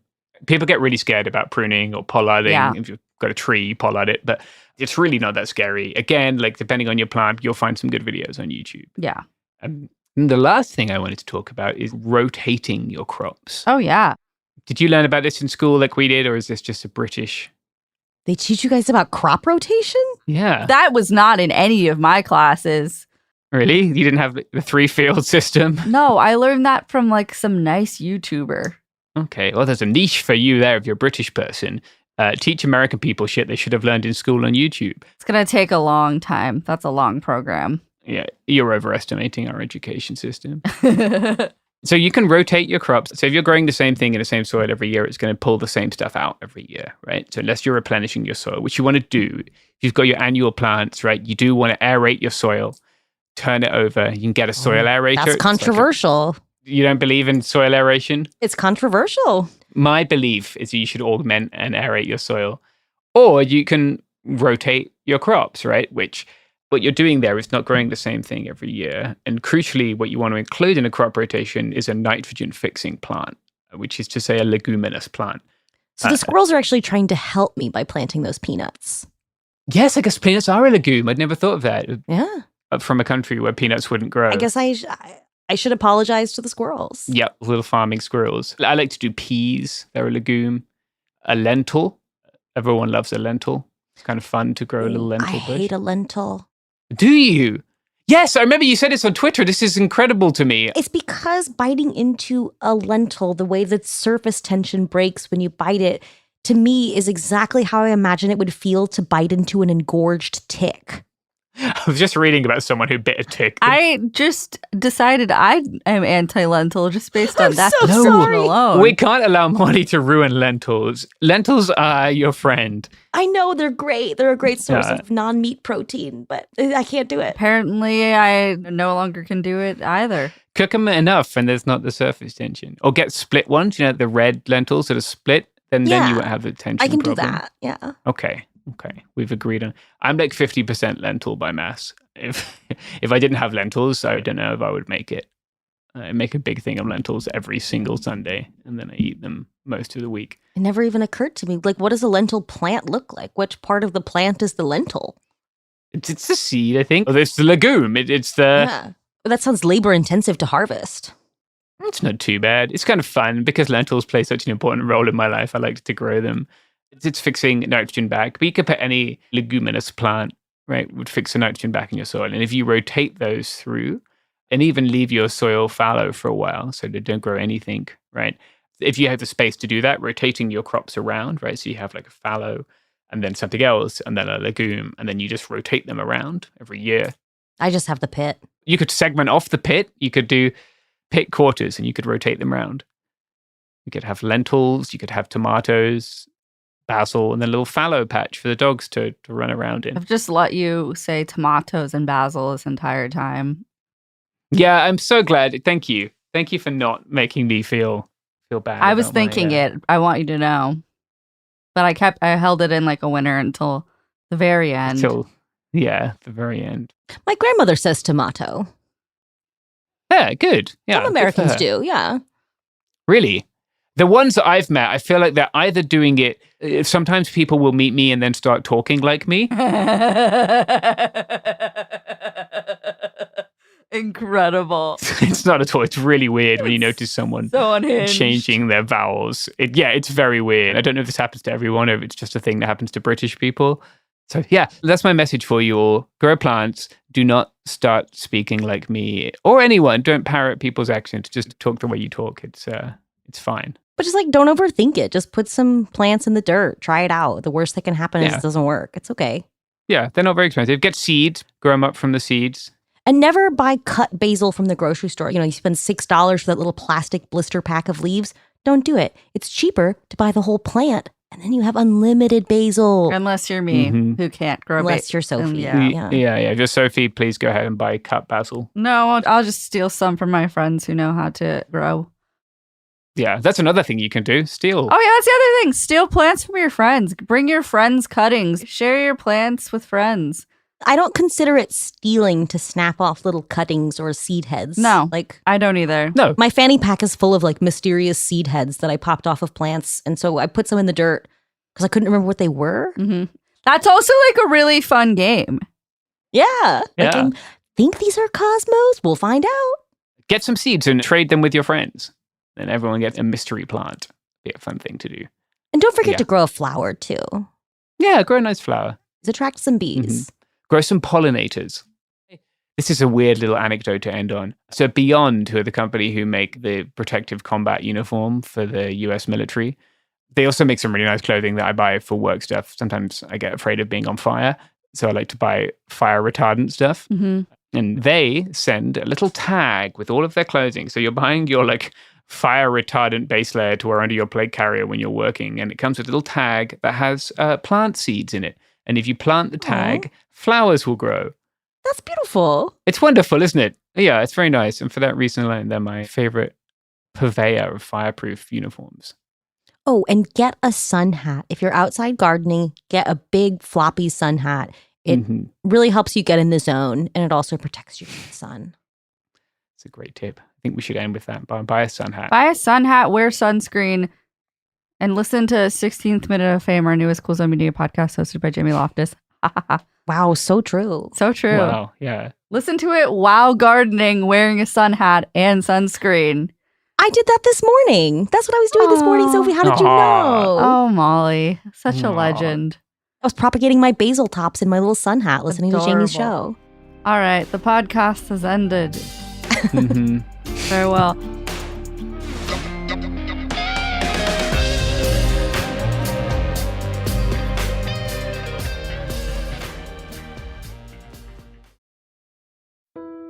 When someone you love is facing cancer, you want to do more than send a card or flowers that will wilt in a week. You want to actually help. That's where the Balm Box comes in. Our care packages are built from research with over 500 cancer patients and caregivers, packed with items people actually use during treatment. Think soothing, practical, thank goodness I have this kind of relief. For you, it's not just a gift. It's a way to show up in a moment where words fall short. For them, it's comfort, calm, and a reminder they're not alone. From chemo-friendly boxes to mastectomy recovery kits, even options for men, we've made it simple to give something that's elegant, premium, and genuinely useful. And yes, domestic shipping's always free on orders over $50, because making someone feel cared for shouldn't be complicated. So skip the empty get well soon. Send real help, real comfort, and maybe even a laugh. Visit thebalmbox.com. That's TheBalmBox.com. Balm, like healing and care. The Balm Box, because cancer patients don't need bouquets and brownies. They need balm. This is Ryder Strong with a podcast called The Red Weather. In 1995, my neighbor, Anna Trainer, disappeared from a commune. It was nature and trees and praying and drugs. So no, I am not your guru. And back then, I lied to everybody. They have had this case for 30 years. I'm going back to my hometown to uncover the truth. You can now binge all episodes of The Red Weather on the iHeartRadio app, Apple Podcasts, or wherever you get your podcasts. When you feel uncomfortable, what do you put on? Biggie. You put on Biggie when you feel uncomfortable? Because I want to get confident. This is DJ Hester Prynne's Music is Therapy, a new podcast from me, a DJ and licensed therapist that asks one simple question. Who do you want to be, and what's the song that can take you there?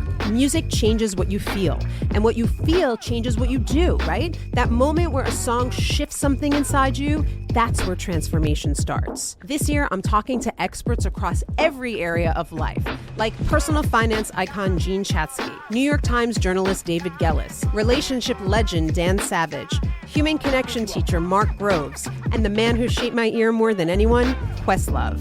They'll bring the strategies, I'll pair them with the right records, and we'll teach you how to use the music to make change stick. This isn't just a podcast. It's unconventional therapy for your entire year. Listen to DJ Hester Prynne's Music is Therapy on the iHeartRadio app, Apple Podcasts, or wherever you get your podcasts. Ever feel like you're being chased by the marriage police? Welcome to Boys and Girls, the podcast where dating isn't dating. Arranged marriage is basically a reality show, except the contestants are strangers and your entire family is judging. You're sipping coffee with one maybe, grabbing dinner with another, and praying your karmic Ken or Barbie appears before your shelf life runs out. Trust me, I've been through this ancient and unshakable tradition. I jumped in hoping to find love the right way, and instead I found chaos, cringe, and comedy. And now I'm looking for healing. Boys and Girls dives into every twist and turn of the arranged marriage carousel. The meet awkward, the near misses, the heartbreak, and let's not forget all the jokes. Listen to Boys and Girls on the iHeartRadio app, Apple Podcasts, or wherever you get your podcasts. You know Roald Dahl, the writer who thought up Willy Wonka, Matilda, and the BFG. But did you know he was also a spy? Was this before he wrote his stories? I must have been.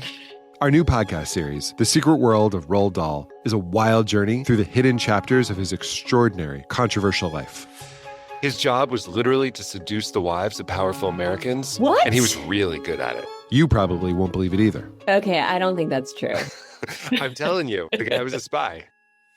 Did you know Dahl got cozy with the Roosevelts, played poker with Harry Truman, and had a long affair with a congresswoman? And then he took his talents to Hollywood, where he worked alongside Walt Disney and Alfred Hitchcock before writing a hit James Bond film.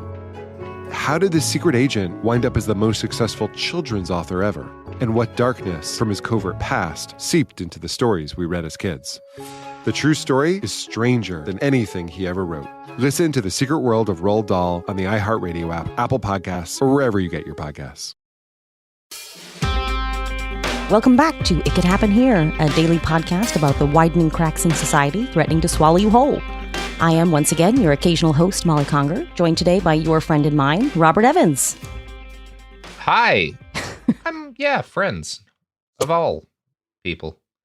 How are you doing, Molly? Really starting things off by hurting my feelings. Yeah.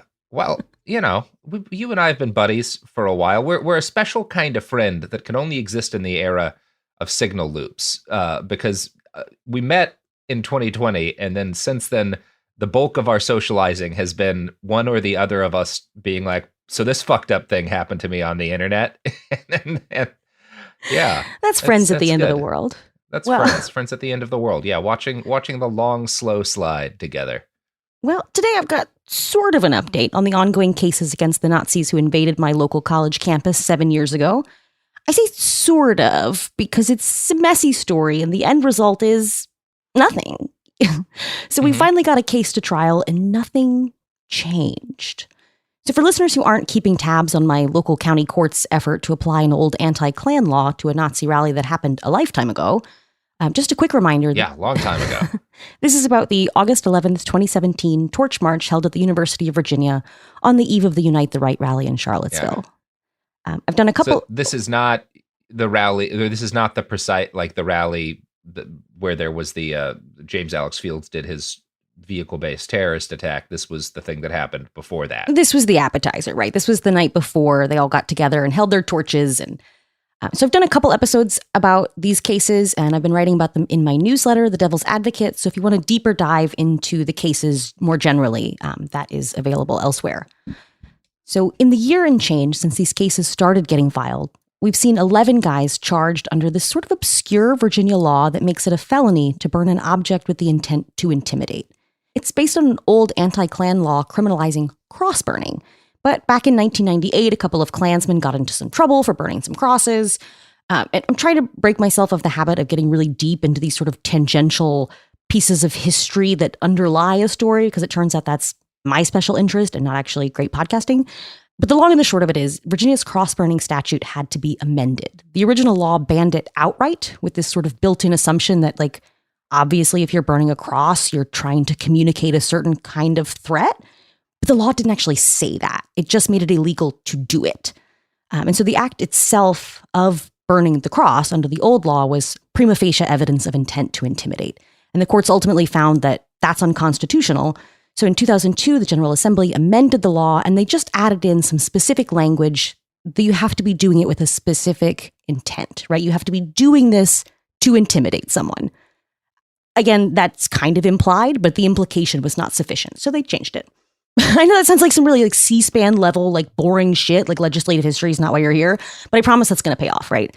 So the law doesn't specify what you're burning. It's not just crosses, it's any burning object, but it does say you have to be doing it with a particular intent and in a way. Could you theoretically smoke a cigarette in an aggressive manner and violate this law? Robert, the Nazis' lawyers keep asking that, and I don't know I feel like the answer is. I'm glad to see great minds think alike. I feel like every one of these guys' lawyers has been like, what if I flicked a cigarette at you? And it's like, I mean. Well, flicking is, I would say that's clearly assault because you can actually hurt someone with it, but like just smoking it, right? Like would that technically like if I'm smoking a cigarette while harassing you, Yeah. Be like, you're going to go up like this cigarette, bro. And then I light the cigarette. Like, have I violated it? I mean, I guess maybe, but it's all sort of contextual, right? So the language of the law is what it is. You could try to bring that case. I'm not sure that it would work. But anyway, so you bring an object specifically in a way that would make somebody feel like you're going to hurt them, right? So placing someone in fear of injury or death.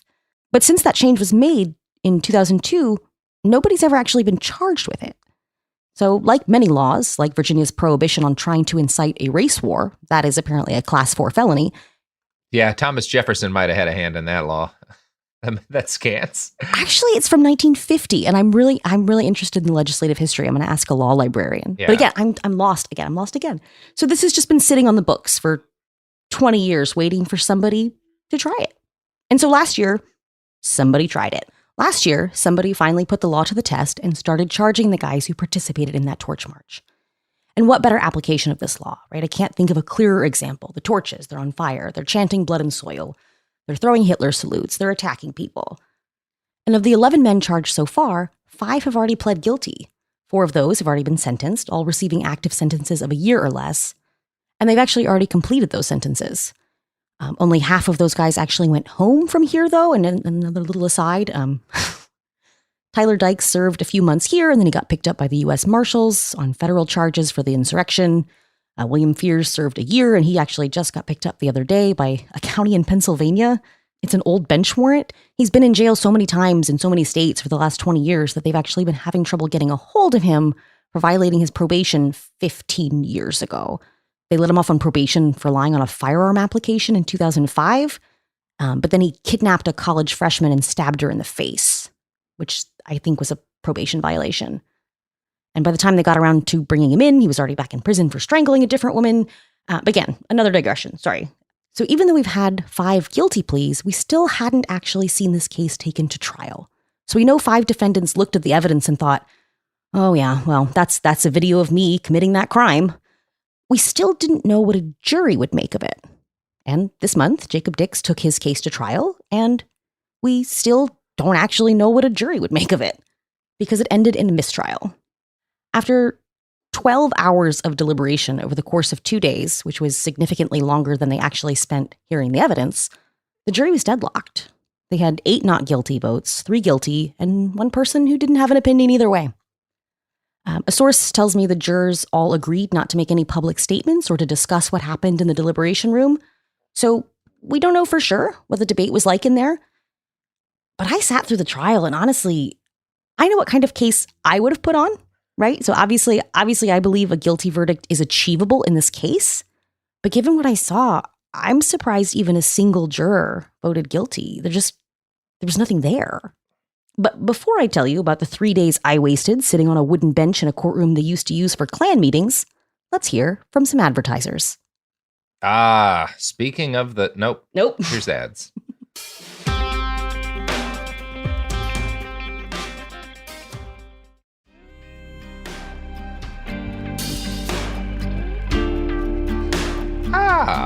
We're back. What a time to be alive. We are alive. The trial started on June 4th, and it did not go well. I've written about this at greater length in my newsletter if you want some background on why the case ended up with a special prosecutor. But basically, the judge fell for a Nazi conspiracy theory, and that's where we ended up. So the case goes to trial. Oh, good. You know, I have a problem with the system in Virginia of these substitute judges. So we had to bring in a substitute judge, and it's just retired guys. So they take cases if they feel like it. I don't know. Yeah, so they're just ad hoc judging. Sure, that seems good. Right, there's a retirement age for a reason. Like, I don't know that you're keeping up with the case law. Anyway, we had a substitute judge and a special prosecutor. So the case goes to trial with an out-of-town prosecutor. And because of how late in the game this motion was granted, and there's the speedy trial clock, they had a pretty limited amount of time to get up to speed after being assigned the case to prepare for trial. So they didn't know the case, they don't know the local cops, they don't know the witnesses, they're not familiar with, the clerk of court here, just like basic procedural stuff. This is not their home turf. And they don't really have any investment in this case. This isn't something that they chose to charge. It's just assigned to them. And again, this is the first time this law has ever been put in front of a jury. So there's no playbook here, right? They can't sort of look to how this usually goes and just do that. The real problem, though, is something that's not unique at all. A prosecutor is desperate for a good victim. They want something that is clean and uncomplicated. They want to be able to show the jury a little morality play with good guys and bad guys and no messy stuff. They don't want the story to have any elements that could snag on a juror's ideas about the world. So instead of telling a story about anti-fascists being attacked by fascists, which is what happened, they shaped their case around testimony from a bystander. Oh, good. The most reliable kind of testimony. Yeah. Now, remember, I promised that boring stuff about the statutory requirement of intent would pay off, right? Well, I'm not sure the prosecutor understood that well. And if I were to tell you that something was making me feel intimidated, generally sort of colloquially speaking, I'm saying I'm afraid. I'm being made to feel timid is the root of the word, right? I am uncomfortable. I am afraid. But it means something really specific here. It doesn't just mean being afraid. In conjunction with that language about placing someone in reasonable fear of bodily injury or death, we're not talking about feeling afraid. We're talking about the legal idea of a true threat. So a true threat is something that is not free speech. It is conduct and expression that is no longer protected by the First Amendment.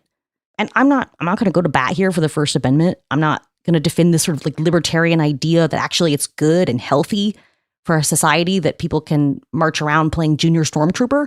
But, technically they can, right?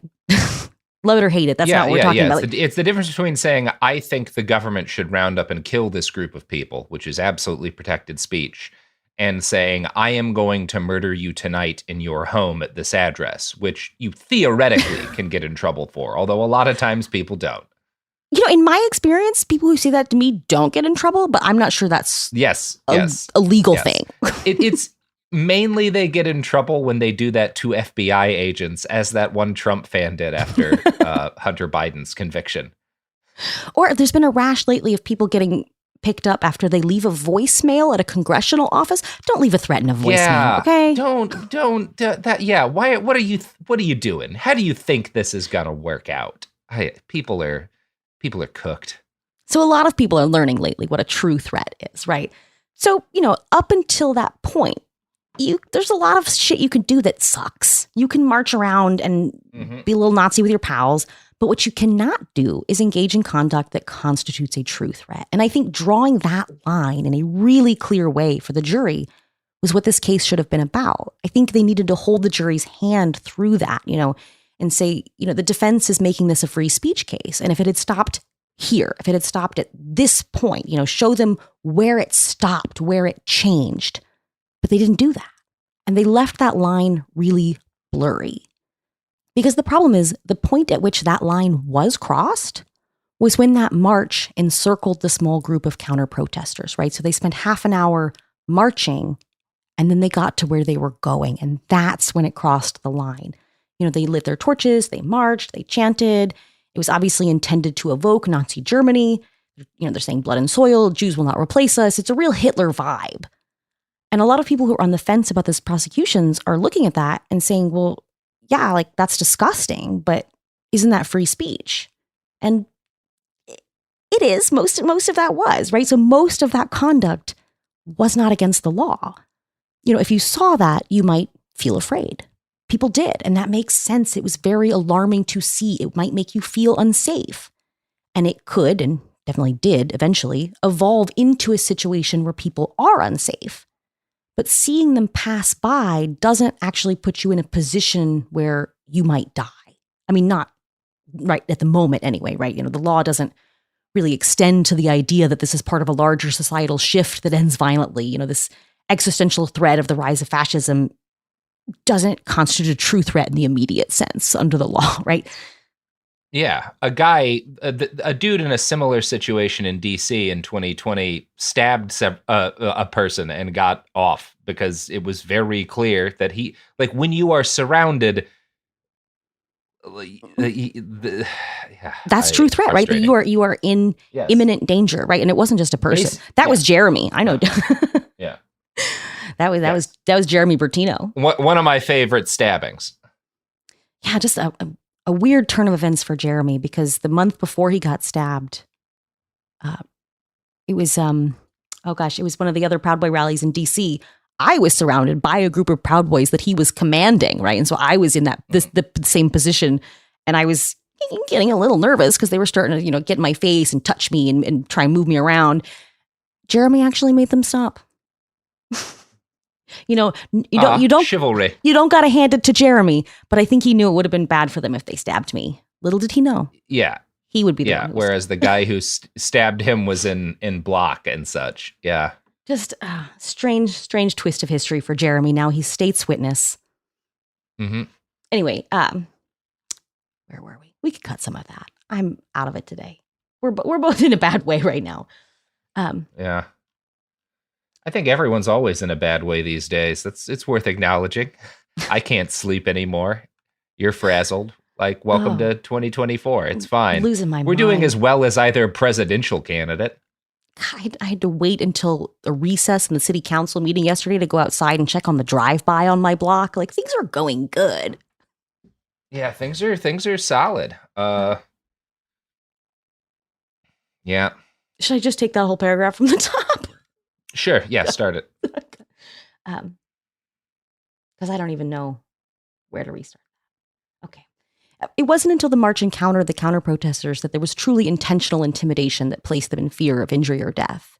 The people who were trapped, and I mean that literally, all avenues of escape were close to them. The march formed a circle around them that was 10 men deep. Those were the victims of this crime. They were beaten and punched and kicked and pepper sprayed. They were shoved and hit with lit torches. They thought they would die. But those people are complicated, aren't they? Right? Those people were Antifa. They were activists. They were believers in Black Lives Matter. They were communists, the anarchists, right? Queer people, trans people, people of color, people who attend protests and have attended more since. They were people who hated Nazis. They were people with skin in the game.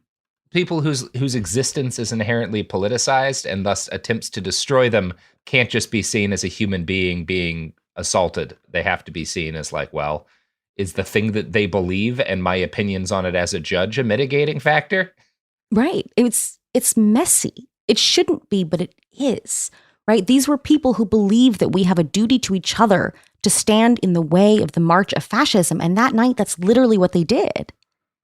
And that's murky for a prosecutor. What if the jury doesn't like that? What if maybe just a little bit they deserved it, right? Does the law really still protect you if you make a choice a jury doesn't understand? And so the prosecutor chose to rest this case on the shoulders of a young woman whose front door the march passed that night on its way to the scene of the crime. As a young Jewish woman alone in her room that night, she was terrified to hear the approaching Nazi march. She took off a necklace and a ring bearing symbols of her faith and hid them before she fled her home in fear. She was absolutely a victim of white supremacist terror, but I do not think she was a victim under the language of this statute. And I want to be so clear about that, right? I'm not saying what happened to her was okay, or that it's her fault that the case was presented this way. She was subpoenaed. She gave the testimony she was required by the law to give, and she gave it well.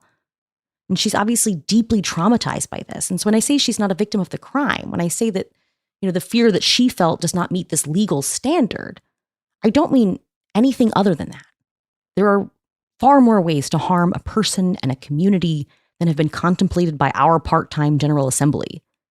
But under this statute, being frightened, however reasonable that is, however serious she felt that fear, is not the same as being placed in reasonable fear of death or bodily injury. I think her testimony could have been really valuable as a supplement to this overall presentation because she was very emotional. I think it was very moving for the jury, but it didn't move the needle legally. And I think it was a really perilous foundation on which to try to construct a case. But it would not be a perilous course of action for you to take, Robert. Jesus Christ. It would be perilous if I didn't get this ad break in because Sophie has a taser now. So let's just move right along. Does it ever stop feeling dirty to do that? No. I mean, what doesn't feel dirty these days, Molly? What feels clean? Probably buying some of these services. I pay so much in taxes, and that always feels dirty. Like, I know where they're going. I see the celebrities signing the bombs they help pay. I don't feel good about anything.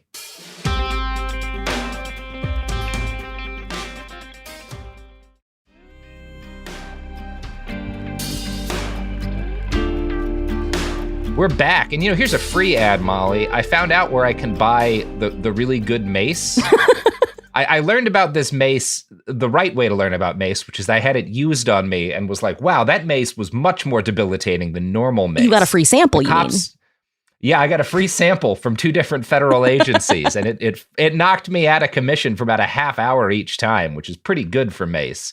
It's called Silver Bullet, and it's like a 10% OC, 2% CS. I may be mixing those up, But you're not supposed to be able to buy it if you're not law enforcement, but it's not illegal. So I finally just found a website that doesn't check. And now I've got the good mace. I don't really know what to do with it. Now, does it actually have silver in it? Will it also kill germs? No. I have to use my antimicrobial silver wound dressings for that. But I do have some of those. Jesus Christ. Always useful to have, Molly. Important stuff. Well, I'm glad you got yourself a little treat. I think that's important these days. A little treat, yeah. It's sort of one of my guiding principles in this increasingly awful world is if you can get a little treat, you should get a little treat. Yeah, one of my guiding principles is like whenever I decide I'm depressed and I'm going to do retail therapy, just pick up a new kind of weapon, a kind of weapon I don't have already. I got a rungu the other day, which is a kind of stick that you beat people with. I'm making sure that I'm diversified my portfolio. I was thinking more like sometimes at Kroger they have a new flavor of chips, but your thing's cool too. Yeah, it's good. It's good. Chips can be a weapon. Anyway, but let's move back to the subject. Back to the courthouse, right? The defense in this case was right about one thing. I mean, they didn't say very much. They didn't actually put on a case. They put on no evidence and no witnesses. But he spoke a few times, right? The attorney. He spoke a few times. And in his closing, defense attorney Peter Frazier said he didn't have to put on a case because the prosecutor made his case for him. The counter-protesters could not be intimidated. Well, that's what he said, right? The counter-protesters in this case, they couldn't be intimidated because they opted into this. The protesters brought this on themselves. Their mere presence in this public space, expressing their right to protest, was a waiver of their right to safety, and they consented to whatever happened after that. And they couldn't be victims of anything, right? They wanted this. They chose to be there. They knew the Nazis were coming. And the prosecutor's failure to rebut this, to actively push back against the idea that entering this space was some sort of agreement to mutual combat, right? That the failure to push back on that at all can only be seen as an agreement. They allowed the court and the defense, and the judge himself said, well, no one was hurt. And they failed to call witnesses who were hurt because people were hurt. Yeah. Right? Yeah, that seems like a massive, disqualifying oversight. They could have called witnesses. I know sometimes, especially with anarchist defendants, it can be hard to get people who are willing to testify, but I imagine you can find some people in this case. Right. So the thing is I acknowledge that there are many of the victims and many of the witnesses who have chosen not to participate in this process, right? First of all, I'm not saying it would be good if this happened, but technically you can subpoena them anyway, right? There are people in this case who would have cooperated had they been called. People like Alan Groves, who in 2017 was a dean at UVA, who was burned by the flames. Or UVA librarian Tyler McGill, who suffered a catastrophic stroke after being struck in the neck by a torch.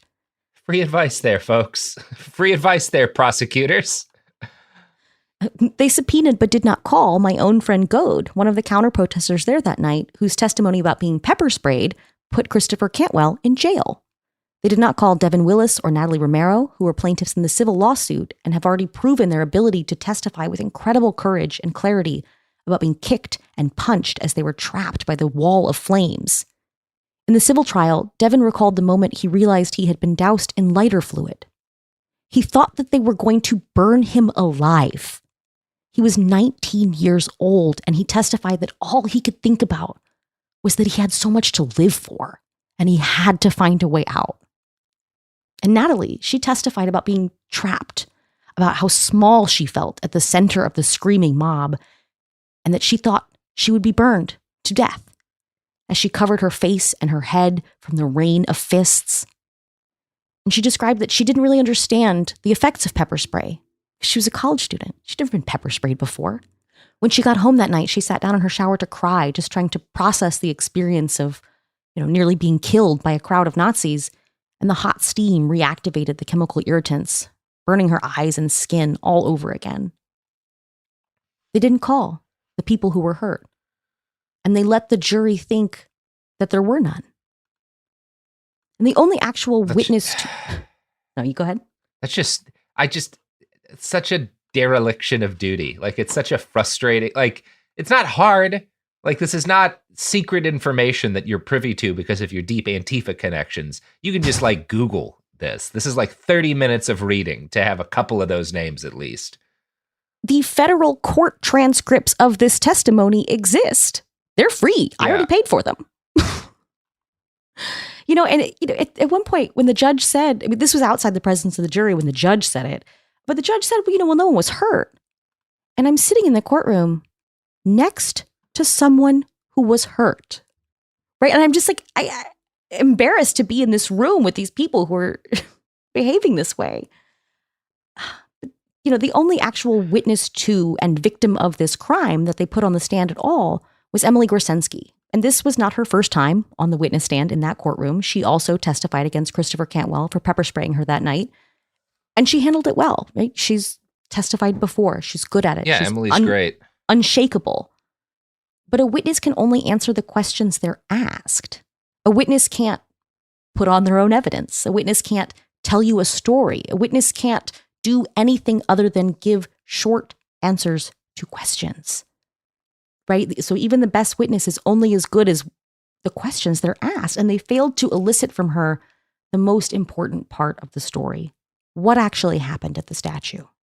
So a lot of the evidence they put on with her on this, because I don't want to get too Law and Order about this, right? But you can't just put on evidence, right? You have to have a witness on the stand to testify to it. You can't just show stuff. It's not a conversation. Somebody can't just raise their hand in the middle of this and be like, well, I actually did get hurt at that thing. That's not the way court cases work. And so they used much of Emily's time on the stand to show two videos. One was a video she shot, so it makes sense to have her testify to this video that she recorded, right? So she was live streaming from the very beginning, right? She down where they were preparing and lighting the torches, and then she was following them along on the march, just sort of documenting what was occurring.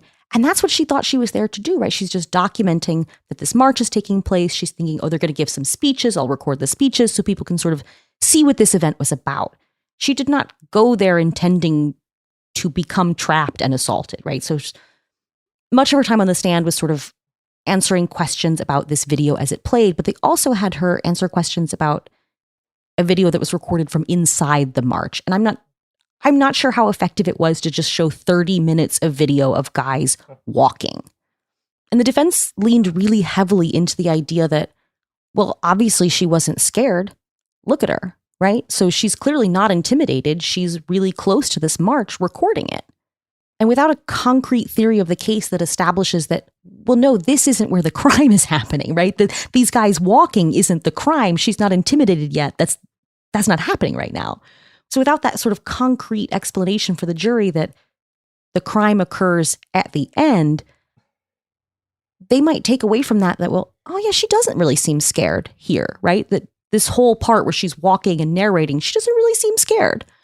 And, and leaving aside the finer philosophical point that you can be brave even if you're scared, her testimony was really clear here. She wasn't afraid for her life then. She testified that she arrived at the plaza where the statue stands before the marchers did, right? So they're marching through UVA grounds, and it ends in this sort of plaza out in front of the rotunda where a statue is. And she got there before the march did. And she saw that the group of counter-protesters was very small. And she knew what was coming, right? She watched these guys get ready. She watched them put on their helmets and their weighted gloves and their brass knuckles and lighting their torches. And, guys are wrapping their hands like they're getting ready for an MMA fight. So she knows what's coming, and they don't. And so she looks at this small group of young people, and she's afraid for them.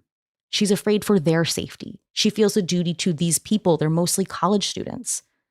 And because you can be brave, even if you are scared, she stayed with them. And once they were surrounded by this increasingly violent mob, once she was live streaming her own assault, of course she was in fear of bodily harm. She was being harmed, right? There's not a debate about whether someone might be in fear of bodily harm. You're watching them get harmed. Yeah, but if you aren't scared of that, then it doesn't like that's I guess kind of the problem. It should be like, would an average, like a normal person consider this to be an objectively threatening situation? And that is the standard. Yeah. This is not a crime that actually requires a complaining victim to say, I did feel this way. It's what's called a reasonable person standard, right? So would a reasonable person in this situation feel this way? The answer is yes. Okay. Right? A reasonable person would be afraid, yes. afraid of getting hit in the face. Yes, I would say so. And there was a lot of argument pre-trial in this case and some of the others that what does that even mean? What does it mean for a reasonable person to be afraid? And it's like, that is a valid philosophical conversation, but it is not a valid rebuttal to the idea of this charge, because that is the standard for many of the statutes in our code, right? That it's the legal standard for assault. Right. But again, much of the time she's on the stand, they're just showing 30 minutes of people walking. And there was so little time spent showing what happened when they got there. They could have shown the jury the moment of the video where at the top of the steps to the rotunda, right? So they're at the top of these stairs looking down at that plaza below, and these counter-protesters are just coming into view for the first time for the marchers. And Daniel Borden looks down and sees them and yells, "You're outnumbered, Antifa. Watch out, leftist scum." And now it matters that that's Daniel Borden, because Daniel Borden was with Jacob Dix. They came together. Yeah. They're friends from back home in Ohio. Daniel Borden is a name you might remember because the following day he nearly beat a young black man to death. So, he's looking down into the plaza and seeing these people and stating the intent, right? He's saying watch out. Like, I see you. There's more of us than there are of you. You better watch out. That is intimidation, right? Yeah, it seems like it. If I'm the judge, the case has been made. But they did not. I'm not, though. They didn't highlight this portion of the video. This long, uninterrupted presentation of video evidence without any sort of discussion of what any of these moments meant. Because moments after that, after Daniel Borden yells, "You're outnumbered, Antifa," he's shoulder to shoulder with Dix. A few seconds later, they're walking clockwise around the statue. They're starting to form that circle, that ring that would trap the counter-protesters in. Borden looks at Dix again and says, "Why can't we confront them?" And then they continue to walk side by side, taking their place in that ring of men, closing off any path to safety. And you can see in photos that Jacob Dix is face to face with some of the counter-protesters. He's not just in this sort of mob of people, in this sort of nebulous zone. He's in the inner ring of people who are choosing to physically trap the counter-protesters. That is the intent that they needed to show the jury. And they didn't rebut the conjecture that he was only here because he loves Confederate statues, right? He has Confederate heritage. He cares about the monuments. Yeah. This is like prosecuting a drunk driver and having a breathalyzer test and just not introducing it into evidence, being like, nah, I'm just going to be like, vibes wise, it seems like he was probably drinking, That's what it was. It's so irresponsible. The vibes were bad, and they were. The vibes were bad, but that's not the legal standard. The vibes are terrible, but that's really not what you should be. You have a much better case to make based on the evidence easily available to you. If none of this evidence existed, if this was all they had, maybe don't take it to trial. But this evidence was right there for them. The moment where they're looking down the steps, that's in the video they played. I feel like there were at least 6 different people the prosecutor could have just emailed, and they would have basically put together the whole case for this person. It's just so available, right? So the defense says, he has Confederate heritage. He's here because of the statues. They could have rebutted that by showing the jury his Discord posts where he was helping organize housing for at least 80 other Unite the Right attendees at a group of Airbnbs, which he called the Eagle's Nest, and from which he was helping organize rides to the rally in what they were calling Nazi Uber. That's not about your Confederate heritage, is it? The Eagle's Nest was like Hitler's vacation house for people who aren't up on their Hitler lore. Yeah, their Hit lore, if you will. Their Hit lore, yeah. I'm not proud of it, but that happened. That took me out for a second. And they didn't show him attending the Nazi rally in Pikeville in April of that same year. There's a photograph of him standing shoulder to shoulder with members of the Traditionalist Worker Party, right arm extended, a 45-degree angle, palm down. I think that says something about why he was there, right? And they didn't show his Discord post about how he was getting really hyped about the rally, writing, "Nothing can replace the feeling you get at a white nationalist rally." I don't know. The evidence exists, right? And once you get to the base of the statue, that intimidation element required for the charge is clear. We know people were in reasonable fear of bodily harm because their bodies were harmed. The evidence of intent is not hard to find.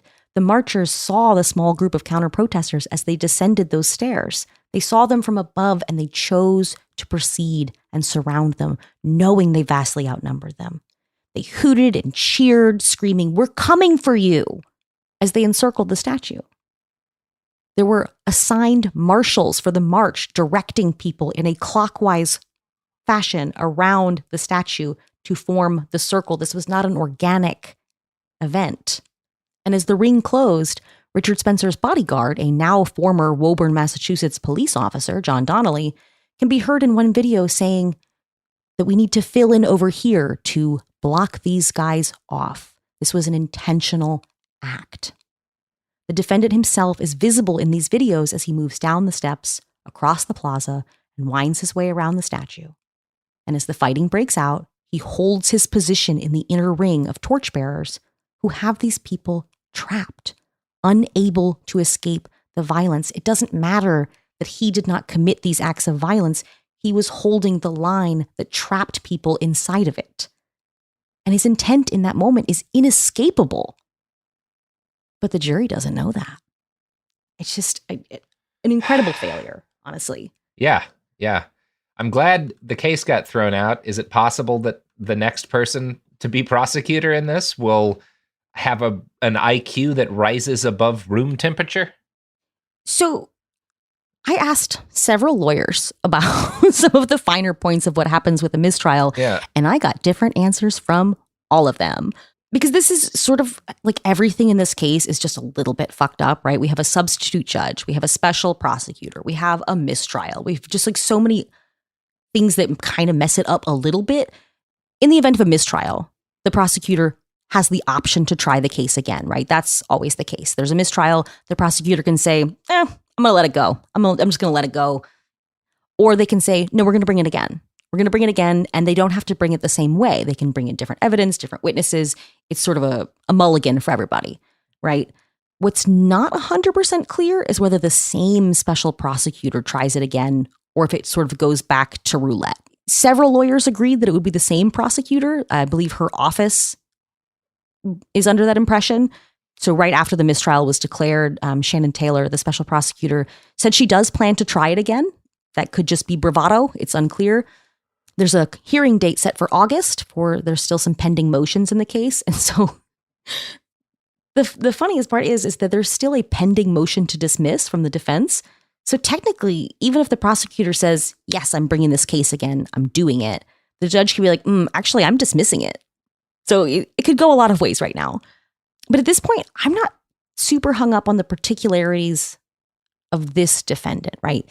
I think this mistrial teaches us something sort of more generally about these cases, and the other torch cases specifically, obviously. But I think more generally, what does it look like for criminal charges to be a roadblock in the path of people involved in white supremacist organizing? You know, at the end of the day, whether or not some guy from Ohio serves 4 months of a 6-month sentence on a class 6 felony, it doesn't really matter, right? Like this isn't an important guy. It's whether or not anyone is actually scared off from organizing.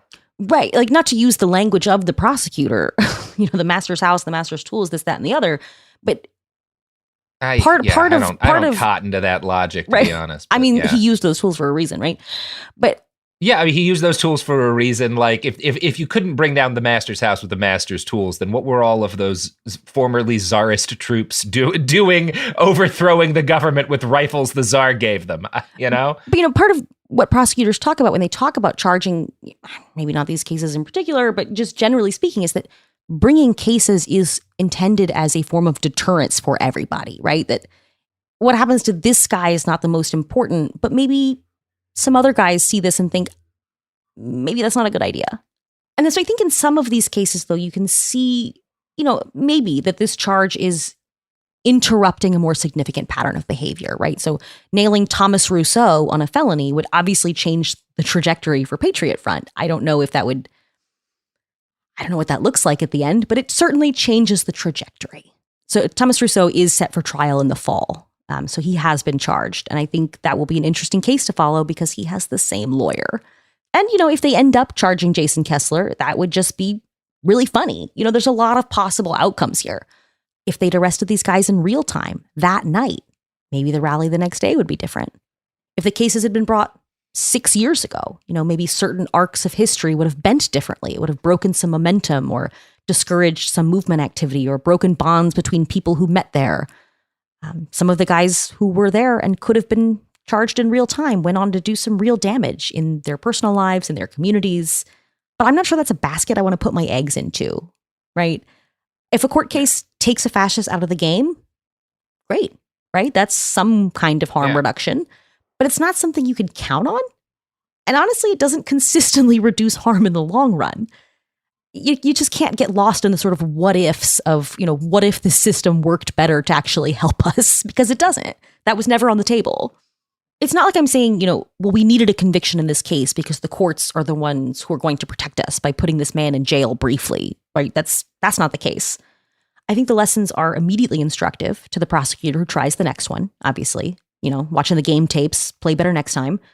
If they're going to put these cases on, they need to do it properly. I would rather see this not happen at all than watch it get fumbled like this because that's just a victory for them. Right.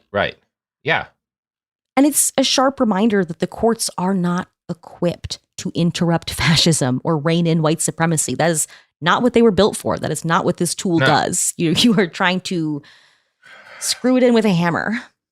Because faced with a really clear opportunity to do that, the prosecutor shied away from that. The state is not the secret weapon that is going to stop fascism for us or protect us from the fascists who want to stop us from stopping them. At best, it is a banana peel on their Mario Kart track. It is interesting to watch this play out, but I don't think it is I don't think this will bring any sort of repair. Yeah. But it might ruin some guy's day, and I'll be there when it happens.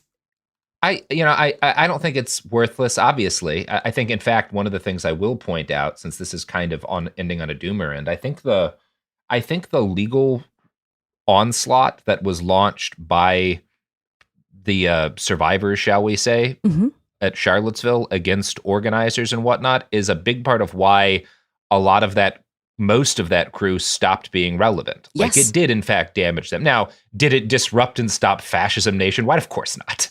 That was never in the cards, right? Like, you're talking about trends and forces that are too big for a handful of very dedicated leftists to stop by suing some asshole. But like, you know, one thing people get wrong a lot is saying like, oh, you know, when a fucking what's his name got punched, that really knocked him out of public life. And it's like, no, Charlottesville came after that fucker got punched. Like, it was the series of court cases that ruined his life, really, to an extent.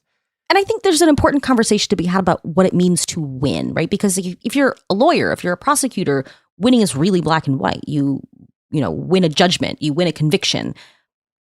But that's not how I view the courts as a tool in this process, right? That like winning a conviction or actually getting paid out that judgment, that's not the victory we're looking for, right? That this is a tool for sort of chiseling away. And no single step gets you there. So I wouldn't say that these cases are not useful or they're not interesting. And that's why this isn't a huge disappointment, right? That like what happens to any of these individual people isn't the point. This is just part of a process. Yeah.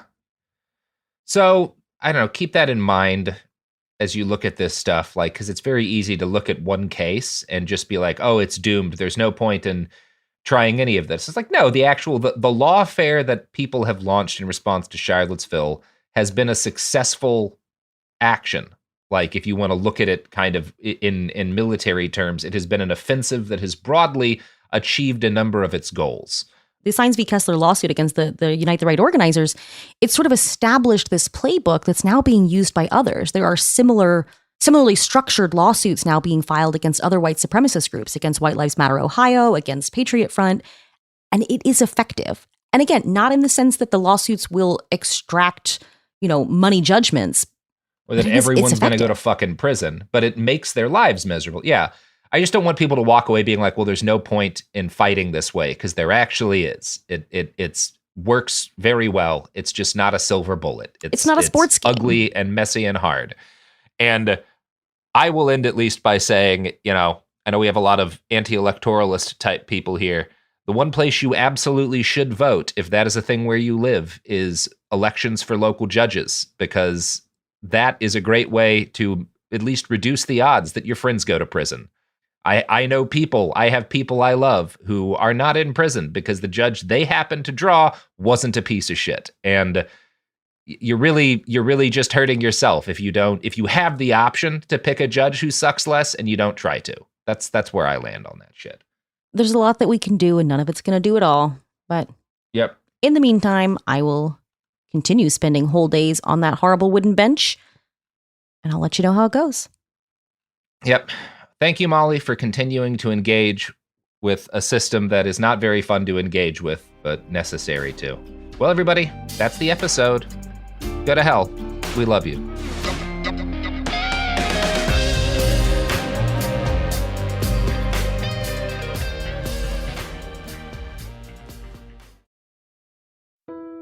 When someone you love is facing cancer, you want to do more than send a card or flowers that will wilt in a week. You want to actually help. That's where the Balm Box comes in. Our care packages are built from research with over 500 cancer patients and caregivers, packed with items people actually use during treatment. Think soothing, practical, thank goodness I have this kind of relief. For you, it's not just a gift. It's a way to show up in a moment where words fall short. For them, it's comfort, calm, and a reminder they're not alone. From chemo-friendly boxes to mastectomy recovery kits, even options for men, we've made it simple to give something that's elegant, premium, and genuinely useful. And yes, domestic shipping's always free on orders over $50, because making someone feel cared for shouldn't be complicated. So skip the empty get well soon. Send real help, real comfort, and maybe even a laugh. Visit thebalmbox.com. That's TheBalmBox.com. Balm, like healing and care. The Balm Box, because cancer patients don't need bouquets and brownies. They need balm. This is Ryder Strong with a podcast called The Red Weather. In 1995, my neighbor, Anna Trainer, disappeared from a commune. It was nature and trees and praying and drugs. So no, I am not your guru. And back then, I lied to everybody. They have had this case for 30 years. I'm going back to my hometown to uncover the truth. You can now binge all episodes of The Red Weather on the iHeartRadio app, Apple Podcasts, or wherever you get your podcasts. Ever feel like you're being chased by the marriage police? Welcome to Boys and Girls, the podcast where dating isn't dating. Arranged marriage is basically a reality show, except the contestants are strangers and your entire family is judging. You're sipping coffee with one maybe, grabbing dinner with another, and praying your karmic Ken or Barbie appears before your shelf life runs out. Trust me, I've been through this ancient and unshakable tradition. I jumped in hoping to find love the right way, and instead I found chaos, cringe, and comedy. And now I'm looking for healing. Boys and Girls dives into every twist and turn of the arranged marriage carousel. The meet awkward, the near misses, the heartbreak, and let's not forget all the jokes. Listen to Boys and Girls on the iHeartRadio app, Apple Podcasts, or wherever you get your podcasts. When you feel uncomfortable, what do you put on? Biggie. You put on Biggie when you feel uncomfortable? Because I want to get confident. This is DJ Hester Prynne's Music is Therapy, a new podcast from me, a DJ and licensed therapist that asks one simple question. Who do you want to be? And what's the song that can take you there? Music changes what you feel, and what you feel changes what you do, right? That moment where a song shifts something inside you, that's where transformation starts. This year, I'm talking to experts across every area of life, like personal finance icon Jean Chatzky, New York Times journalist David Gellis, relationship legend Dan Savage, human connection teacher Mark Groves, and the man who shaped my ear more than anyone, Questlove. They'll bring the strategies, I'll pair them with the right records, and we'll teach you how to use the music to make change stick. This isn't just a podcast. It's unconventional therapy for your entire year. Listen to DJ Hester Prynne's Music is Therapy on the iHeartRadio app, Apple Podcasts, or wherever you get your podcasts. You know Roald Dahl, the writer who thought up Willy Wonka, Matilda, and the BFG. But did you know he was also a spy? Was this before he wrote his stories? It must have been. Our new podcast series, The Secret World of Roald Dahl, is a wild journey through the hidden chapters of his extraordinary, controversial life. His job was literally to seduce the wives of powerful Americans. What? And he was really good at it. You probably won't believe it either. Okay, I don't think that's true. I'm telling you, the guy was a spy. Did you know Dahl got cozy with the Roosevelts, played poker with Harry Truman, and had a long affair with a congresswoman? And then he took his talents to Hollywood, where he worked alongside Walt Disney and Alfred Hitchcock before writing a hit James Bond film. How did this secret agent wind up as the most successful children's author ever? And what darkness from his covert past seeped into the stories we read as kids?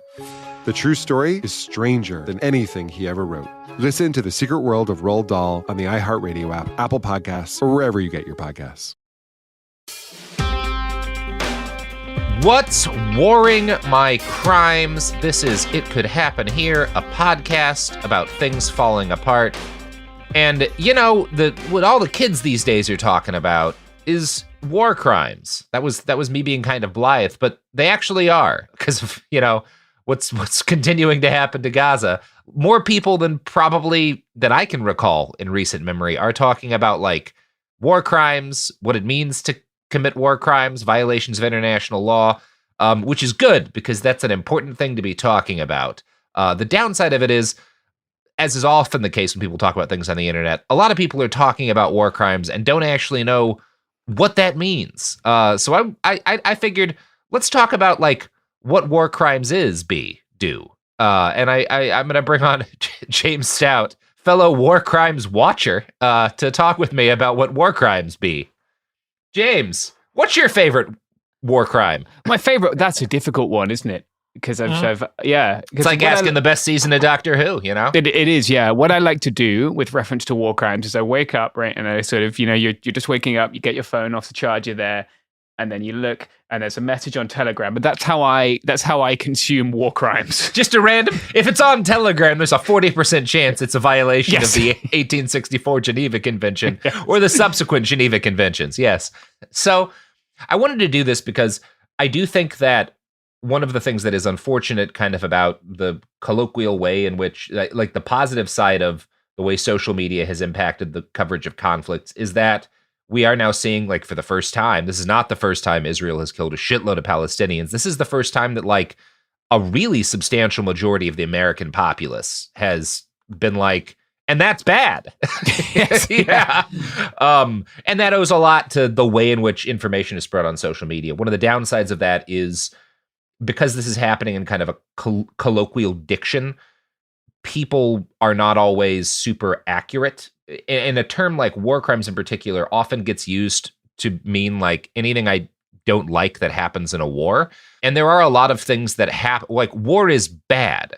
And everything that happens in war, nearly everything, is really bad. But most of the things that happen in war are not war crimes. And believe me, I'm not setting us up to say that like Israel is not committing war crimes in Gaza. They are. I actually have a lot of issues with other kinds of conflicts and things that happen in conflicts that get discussed as if they were war crimes that I think muddies the issue.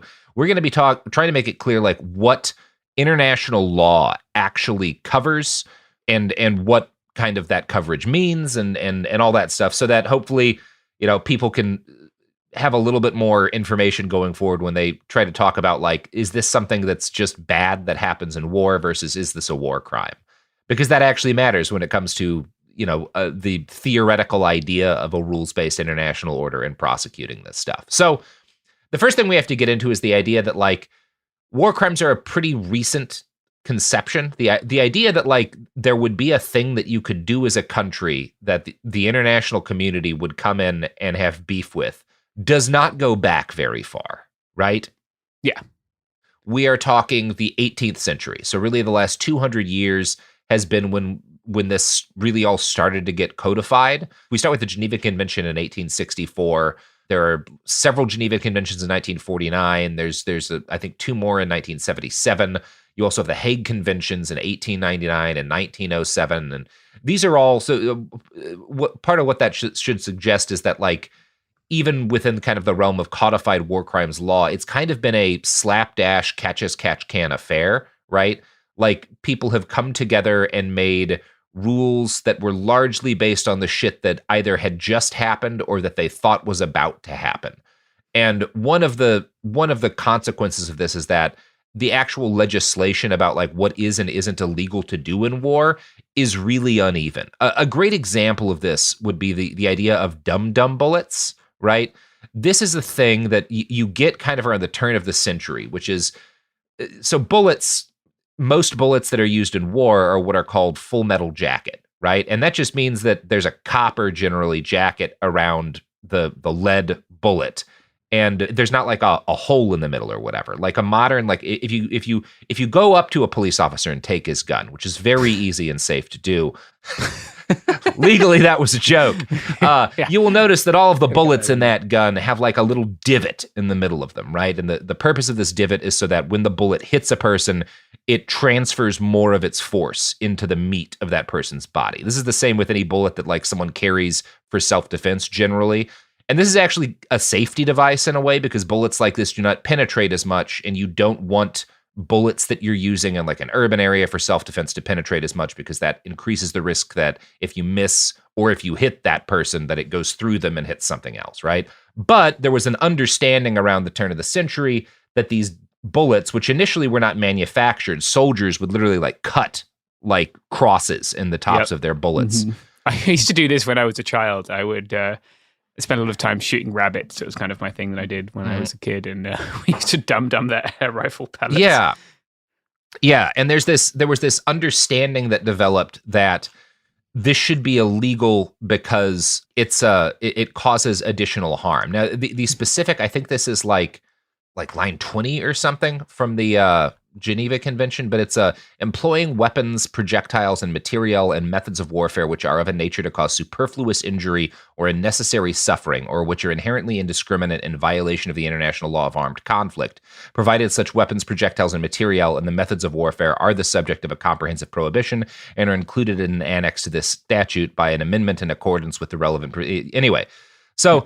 You're not supposed to employ bullets which, quote, flatten or expand easily in the human body, such as bullets with a hard envelope which does not entirely cover its core or is pierced with incisions. You're not supposed to employ asphyxiating, poisonous, or other gases and all analogous liquids, materials, or devices. That one obviously came about as a result of the horror in World War I, right? People start using a lot of these poison gas weapons, and it's decided by the international community that that absolutely should not be allowed to be done. You're not allowed to employ poison or poisoned weapons. Now, most people can look at that and be like, well, yeah, I mean, hollow points sound extra mean, poison sounds extra mean, gas sounds extra mean. You shouldn't be able to use those extra mean weapons in war. But, and I don't have a problem with trying to limit horrifying weapons, but we still allow, for example, artillery shells that are meant to create huge amounts of shrapnel that are, their whole purpose is to cause grievous wounds to a large number of people in a large area. And from where I'm standing, I don't think that like that's less horrible than a hollow point. Like, I actually think that's probably a lot worse than a hollow point. Yes, yeah. So one of the first things that you get when you look at what are war crimes is they're not actually all like things that you morally should have an issue with. Like, really, if you are looking at all of the weapons employed in war today, there's no reason a hollow point should frighten you, right? There's so many worse weapons, right? Now, on the other hand of that, poison gas is much worse than the vast majority of weapons that are used in war today, and I think it's good that that's a crime. Yeah. Doesn't stop people using it. Doesn't stop people, like Bashar al-Assad, right? Friend of the show, Bashar al-Assad. I was just thinking about barrel bombs. I don't know if barrel bombs are specifically prohibited. I don't think they are not. There would be a way to do that, really. They're just a barrel stuffed with explosives. Well, because, I mean, they were invented by Israel, actually. I think 47 is the first use. It might have been like 50. Yeah, but I believe it was 47 was the first recorded use of... Because if you have planes, and you have reliable access to planes, but you can't reliably manufacture advanced, like, rockets and shit to shoot from them, a barrel bomb's very easy to make. You're basically just taking a 50-gallon drum and filling it with gunpowder and shrapnel, right? Like, I mean, it's a little more complicated than that, but yeah. Yeah, the junta in Myanmar have started using them as their access to Russian munitions dries up. Yeah. And there's, again, that's one of those things where it's like, that's not technically a war crime. Other than that, it can be if you're like using it indiscriminately in a civilian, like against civilians, but like also basically no one ever gets prosecuted for doing that. So yeah, right. This is the case with many of these things. And again, like, barrel bombs can be legal, hollow points can't. That doesn't really make sense. It's also like, I will say, I've witnessed at least one war crime in person that I really didn't feel like was a war crime, which when I was embedded with the Iraqi army, they tear gassed an ISIS sniper to get him out of his position so they could kill him. And that's definitely illegal. And also, of all of the things I saw done in that war, like the fact that somebody threw a tear gas grenade did not upset me over much, right? The fact that I was watching apartment buildings get blown up by Apache helicopters really upset me a lot more than the little bit of tear gas. Yeah, it's one of these like very sort of like, if you want to take the strict legalistic definition versus that was a war crime. Yep, the only war crime that was committed that day, maybe. Yeah. So anyway, I want to get into some of this in a little bit more of an organized fashion, but first, let's have a little bit of an ad break.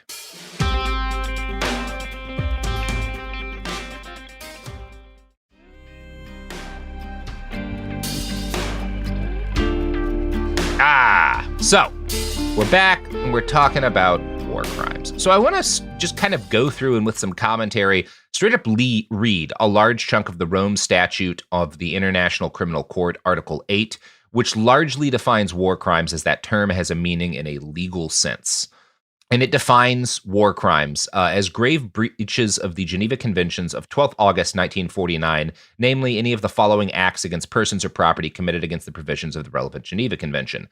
These include willful killing, torture or inhuman treatment, including biological experiments, willfully causing great suffering, serious injury to body or health, extensive destruction and appropriation of property not justified by military necessity and carried out unlawfully and wantonly, compelling a prisoner of war or other protected person to serve in the forces of a hostile power, willfully depriving a prisoner of war or other protected person of the rights of fair and regular trial, unlawful deportation or transfer or unlawful confinement, and taking of hostages, right?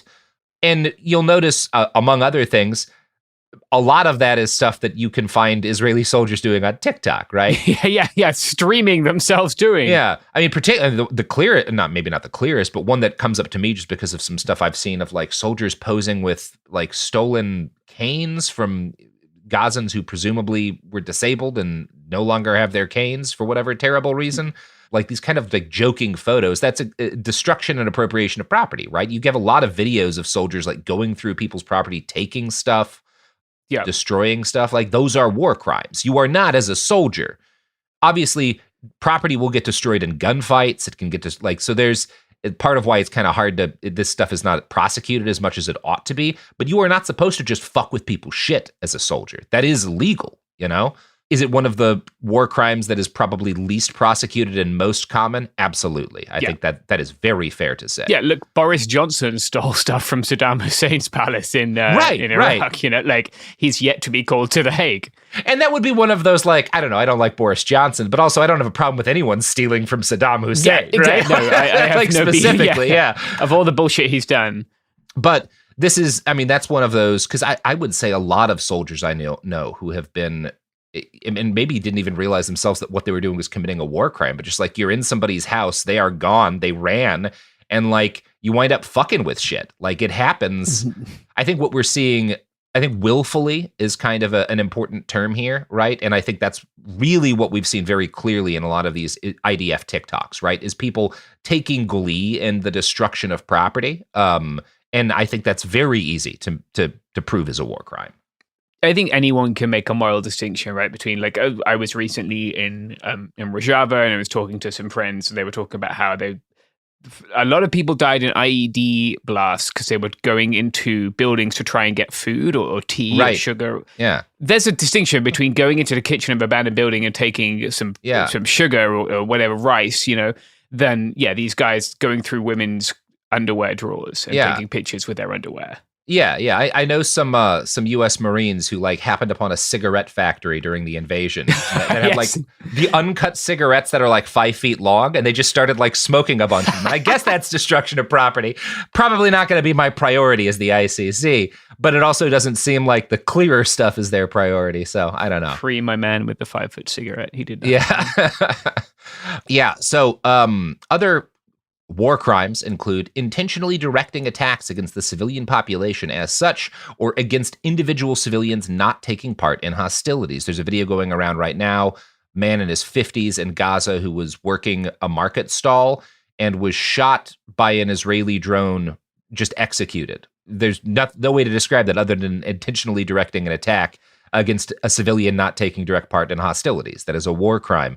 That's one example of, I mean, that's just the clearest video that I saw recently, right? Yeah, I heard from people who listen. I think this was in the episode, but when we talked to our friends at PK Gaza, they were talking about one of the members of their group was recovering bodies from a bombed building and was shot by a quadcopter. Like, not like a drone, like 10,000 feet in the air dropping a missile, like a drone. Yeah, like 10 feet in the air firing a drone like you rifle. could buy at a fucking Best Buy that's been modified. Yeah. Yeah, that shoots it shoots a rifle, like just like a soldier would shoot a rifle, like where the operator is looking and seeing that person and pressing a button to fire a bullet. It's not collateral damage, it's deliberate targeting of civilians. Yeah, absolutely. To continue from that list of war crimes, intentionally directing attacks against civilian objects, that is, objects which are not military objectives. A great example of this that's been happening in Gaza in particular is destruction of mosques, right? Mm-hmm. Yeah, very clear civilian objects. Now, there are exceptions. For example, one thing that does sometimes happen, I don't think it happened. I certainly have not seen evidence of it happening often in most of the places where there are attacks on mosques. But like periodically, like if a fighter or a military unit sets up inside a mosque, or a church or whatever, which happened in World War II a lot, right? You would have like churches used as strong points because they're well-made buildings. You can attack that, right? Like it's not like magical, right? Like you can't suddenly not attack soldiers who are shooting at you from a church, but you are not supposed to intentionally direct attacks against civilian objects that are not military objectives. Intentionally directing attacks against personnel, installations, materiel, units, or vehicles involved in a humanitarian assistance or peacekeeping mission in accordance with the Charter of the United Nations, as long as they are entitled to the protection given to civilians or civilian objects under international law of armed conflict. Best example of this from Gaza recently would be those World Kitchen employees and their bodyguards who were essentially murdered by the Israelis, right?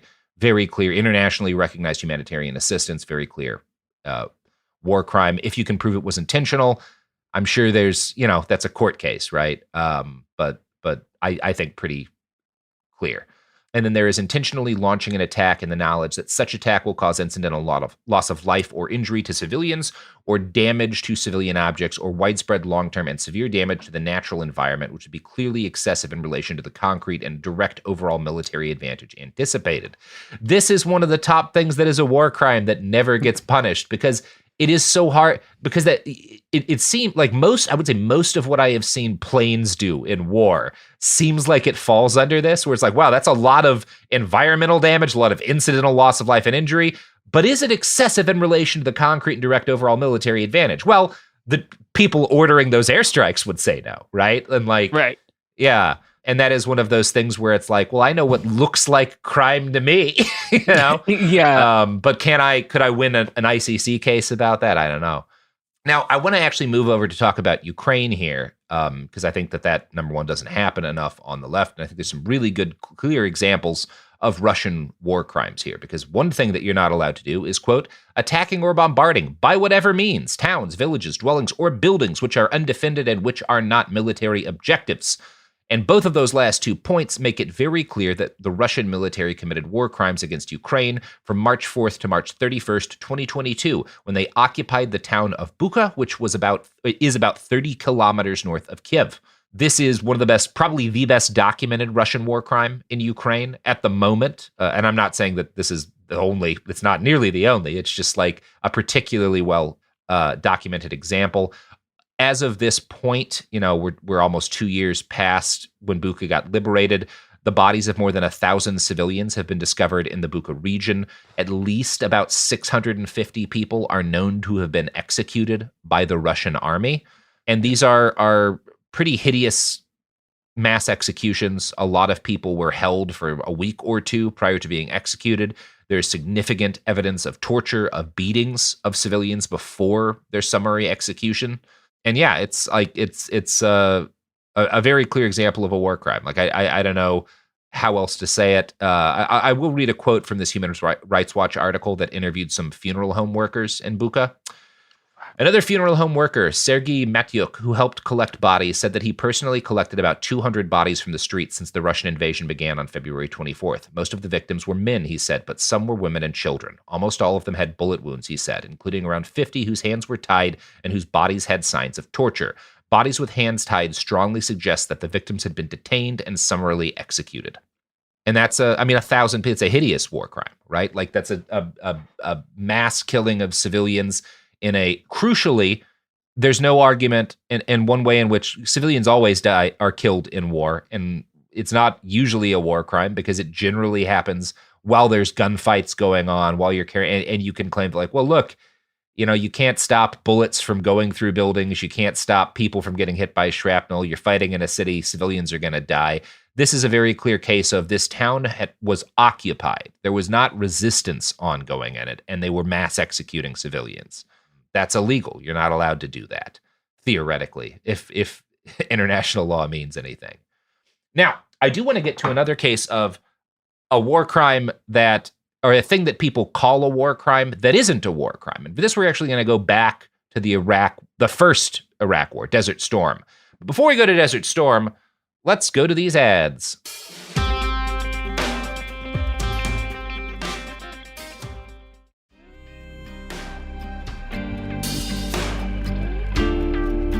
All right, we're back. James, what do you know about the Highway of Death? Oh, I know a little bit about the Highway of Death. Yeah, that's a throwback, isn't it? It's a throwback. I hear it described by particularly leftists on the internet a lot as a U.S. war crime. Yeah. And as a spoiler, it's not. It's ugly. It's really hideous. It's like a horrifying thing, but it's just war, right? Yeah, and it was combatants fighting combatants. Yeah, it was combatants killing retreating combatants, yeah. Which people think sometimes shouldn't be allowed, but it doesn't really make sense for that to not be allowed if you just like know what war is. And I'm going to talk about why here. And like, I'm not trying to justify this because nothing in war you don't justify. It just is a thing that happens, right? Like it's all hideous. If you've been through it, You see inhumanity every second. But one of the things that you learn if you study war on an academic level is that a massive part of it is retreating, like all the time, all throughout history. armies retreat, regroup, and then carry out additional offensives, right? That is war in a nutshell, right? And so when armies are retreating, you're allowed to keep killing them. And in fact, that's the norm. And most soldiers, up until the modern era, the vast majority of combat deaths were during retreats, right? This is the primary way in which soldiers are killed, is when they're retreating, right? And so what actually happened is in August of 1990, the U.S. leads a coalition against the Iraqi army who have invaded and occupied Kuwait illegally.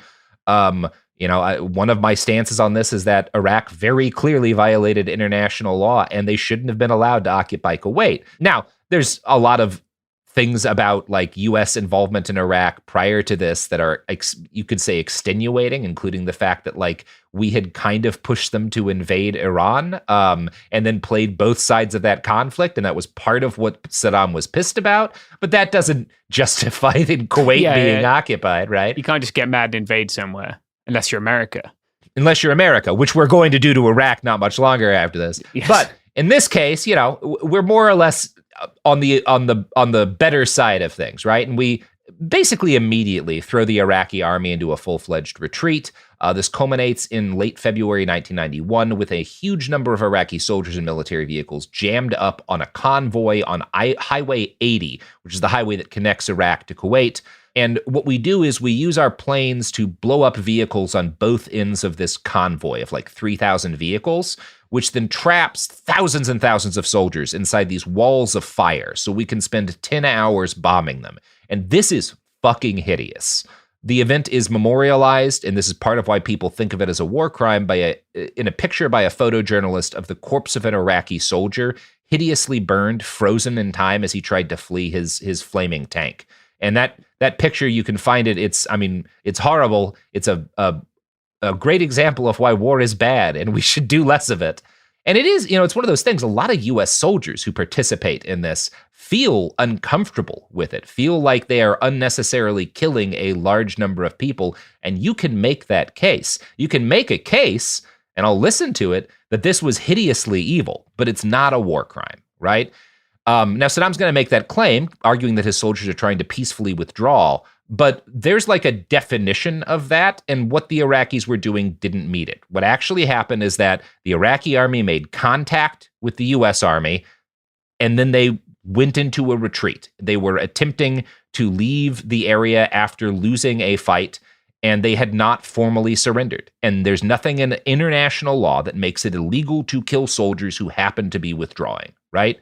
A great example of this would be 1944 during the Battle of Normandy. There are reports of retreating German soldiers shot by U.S. soldiers. And there was debate at the time as like, well, is this a violation of the Geneva Conventions, right? And the conclusion that was generally reached then is that you shouldn't kill an enemy who is, number one, not in combat, and number two, surrendering. And there is kind of a blurry line between that and retreat. But again, the vast majority of soldiers killed in war are killed running away, right? Like that's just kind of how, that's changed a bit in the modern era, but like this is, I think, more falls under one of those things where everyone sees this as a nightmare, because it is a nightmare. Those random Iraqi conscripts did not deserve to burn to death in this charnel house we created on Highway 80. Right. And also like, well, that's just what war is, man. You think we didn't do that to the Nazis? Terrible. You think the Nazis didn't do that to the fucking Russians? You think that hasn't happened every war? Like, that's just what war is, man. That's why we shouldn't do it. It's really bad. Yeah, it's fucked. The things you're allowed to do are fucked. So the things you're not allowed to do. Like, we did do some things specifically in that incident, which are now, I don't think they're war crimes, but like they used cluster bombs on the Highway of Death. Yes. It's a separate agreement. It's not part of the Geneva Convention, right? Yeah. I think that's a separate agreement. And like, obviously our doctrine and kind of internet like has changed as a result of that, in part because like a lot of American soldiers were like, I really didn't feel good about this. Like, it doesn't seem like this was necessary at all. Yeah. And I don't think it was necessary, right? Like, I don't think it was needed to do this to beat, I think the Iraqi army was already beaten. But the question isn't, was it necessary? The question is, was this not something that is generally acceptable in war? And it is, because war, like, again, exploding pieces, like giant boxes filled with shards of metal in order to wound hundreds of people at a time is acceptable in war, right? Like, it's bad. No, bad things happen in war. We should avoid it if we can. Yeah. So let's continue our list of things that be war crimes. One of them is making improper use of a flag of truce. So you're not allowed to like pretend to surrender or pretend to try to negotiate and then start shooting. That's a war crime, actually. You're not allowed to transfer parts of the population of like the civilian population of a territory you occupy to other parts of your territory, which the Russians have done in Ukraine. They have been taking particularly Ukrainian children and moving them to elsewhere in Russia, adopting them out to families. That is a war crime. Turkey's done it in Afrin. Turkey does a hell of a lot of this, right? They've done a lot of that in Afrin. Yes, as you said. And obviously the Israeli, the Israeli military, we're actually going to talk about their abduction and imprisonment of Palestinians, because that also arguably violates this, but there's a separate segment of the Rome Statutes that violates. And then intentionally directing attacks against buildings dedicated to religion, education, art, science, or charitable purposes. I'm thinking about historical monuments, hospitals. Very easy to find examples of that in Gaza, right? Very. Again, the little bit of wiggle room here is like if they're being occupied as like an enemy HQ, which is basically what everyone claims when they bomb hospitals, right? The U.S. has done this a lot too. Like we have, especially in Afghanistan, we hit a number of hospitals, and it was always like, well, we thought there were some guys there.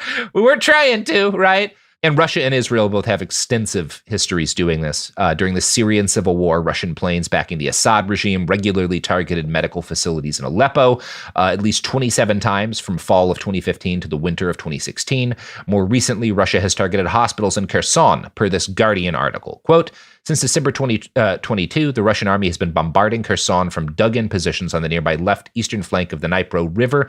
It has attacked civilian infrastructure, including schools, private residential houses, hospitals, and the railway station.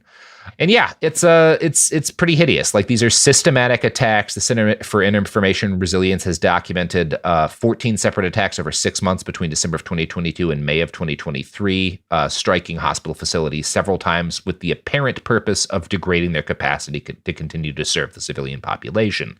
The targeting of hospitals has also been utterly endemic to Israeli activities in Gaza. In November of 2013, they killed at least 12 people in attacks on the Indonesian hospital in Beit Lahia, Gaza. And basically every medical facility in Gaza has been targeted, and more than 20 of the 35 hospitals in Gaza have at this point been taken out of service due to damage. The most famous of these was the Al-Shifa Hospital, which held dozens of premature babies, 31 of whom had to be evacuated after weeks of losing power to their incubators and being fed formula mixed with poisoned water. 8 infants died at least, I'm sure that number is higher, before evacuation. This is obvious war crime, right? Yeah, our friend Tarek Lubani, who I've interviewed for the show before, was in was working with the premature babies at that time. Yeah, you can find interviews with him. It's like, I would not recommend reading it unless you want to traumatize yourself. It's honestly one of the most horrible things I've ever had to read about. Yeah, it's nightmarish stuff. And I mean, a lot of these are, right? The Rome Statutes continues with committing outrages upon personal dignity, in particular humiliating and degrading treatment. And my God, there's a lot of examples of that from Gaza. Committing rape, sexual slavery, and forced prostitution, forced pregnancy, as defined in Article 7, Paragraph 2, and forced sterilization or any other form of sexual violence also constitutes a grave breach of the Geneva Conventions. Utilizing the presence of a civilian or other protected person to render certain points, areas, or military forces immune from military operations. So using civilians as shields, right? If you're hiding military forces among a civilian populace, that is also a war crime. Intentionally directing attacks against buildings, material, medical units, that's supposed to be illegal. Starvation, forced starvation of civilians is supposed to be illegal. And conscripting or enlisting children under the age of 15 years old into the national forces, which I've noticed, when I would report on the YPG, some of the people that I reported on that were like 17, and people were like, you're using child soldiers. You can enlist in the British Army at 16. That's not illegal. Yeah, you 17-year-olds have always been allowed to do war. Yeah, I think they don't deploy them, right? Do they not? Yeah. Don't they not deploy? Certainly not 16-year-olds, right? Yeah, but then the YPG, and it's often women actually. It's often the YPG, right? Because they've come from abusive homes, and they also make an effort not to deploy them, to my understanding. Yes. But you're allowed to deploy 16-year-olds, right? Yeah. So, at least as regards international law.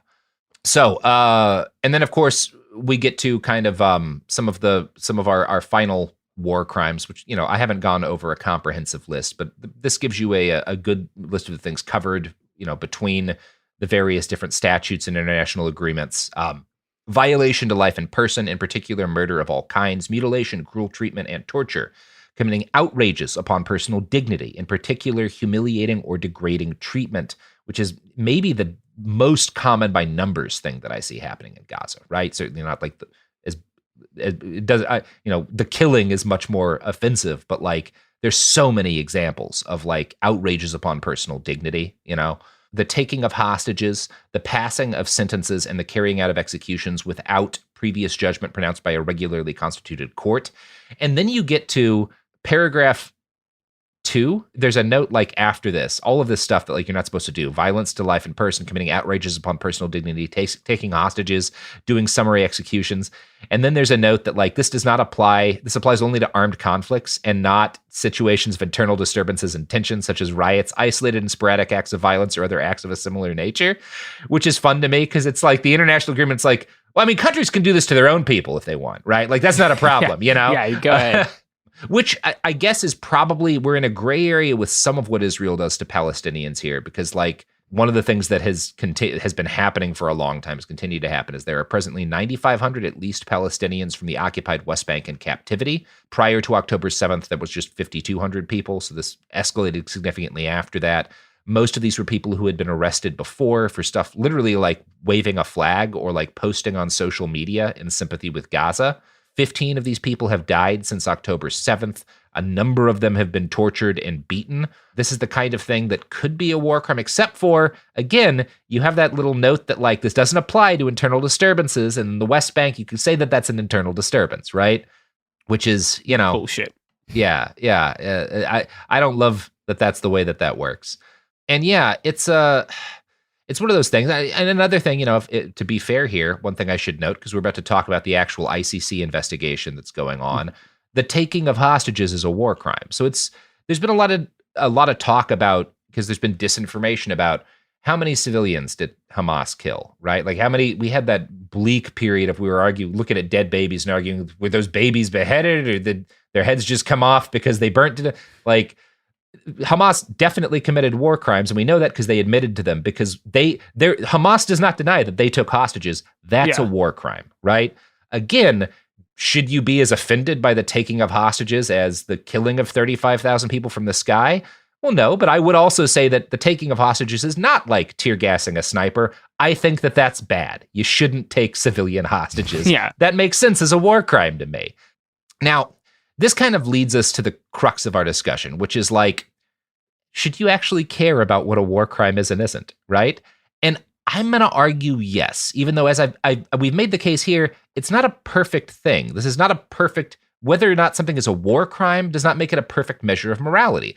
I don't think a soldier tossing a tear gas grenade at a sniper because they don't want to get shot by a sniper is like a thing that is horrifying to me.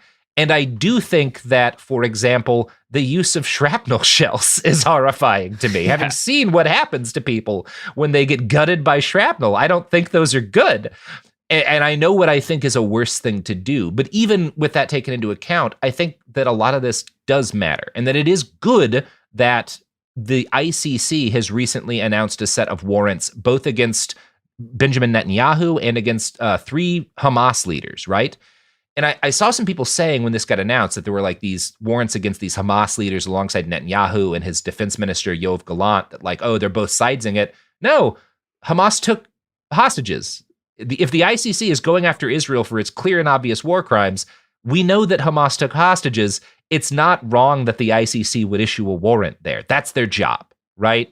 And I think that actually, it's kind of important to do that, because if you don't, the Israelis are going to be like, well, they took hostages. That's definitely a war crime. The ICC is invalid because they're not prosecuting this. Now, the reality is that not only is Israel kind of gearing up to go to war with the International Criminal Court, but they have been doing that for years prior to October 7th, right?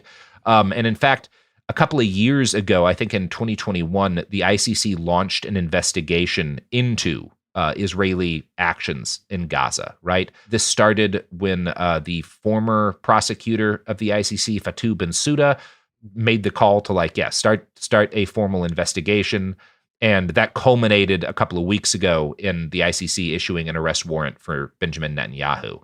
And when that process started, there is evidence that the former head of the Mossad, the guy who was running the Mossad at the time, Yossi Cohen, made contact with an ICC prosecutor and basically threatened him. And I'm going to read a quote from a Guardian article here. Cohen's personal involvement in the operation against the ICC took place when he was the director of the Mossad. His activities were authorized at a high level and justified on the basis the court posed a threat of prosecutions against military personnel, according to a senior Israeli official. Another Israeli source briefed on the operation against Bensouda said that the Mossad's objective was to compromise the prosecutor or enlist her as someone who could cooperate with Israel's demands. A third source familiar with the operation said Cohen was acting as Netanyahu's unofficial messenger. Cohen, who was one of Netanyahu's closest allies at the time and is emerging as a political force in his own right in Israel, personally led the Mossad's involvement in an almost decade-long campaign by the country to undermine the court. According to accounts shared with ICC officials, he's alleged to have told her, "You should help us and let us take care of you. You don't want to be getting into things that could compromise your security or that of your family," which is very much mob shit, right? Like, it couldn't be more mob shit. And it's like, I don't actually think that is a war crime.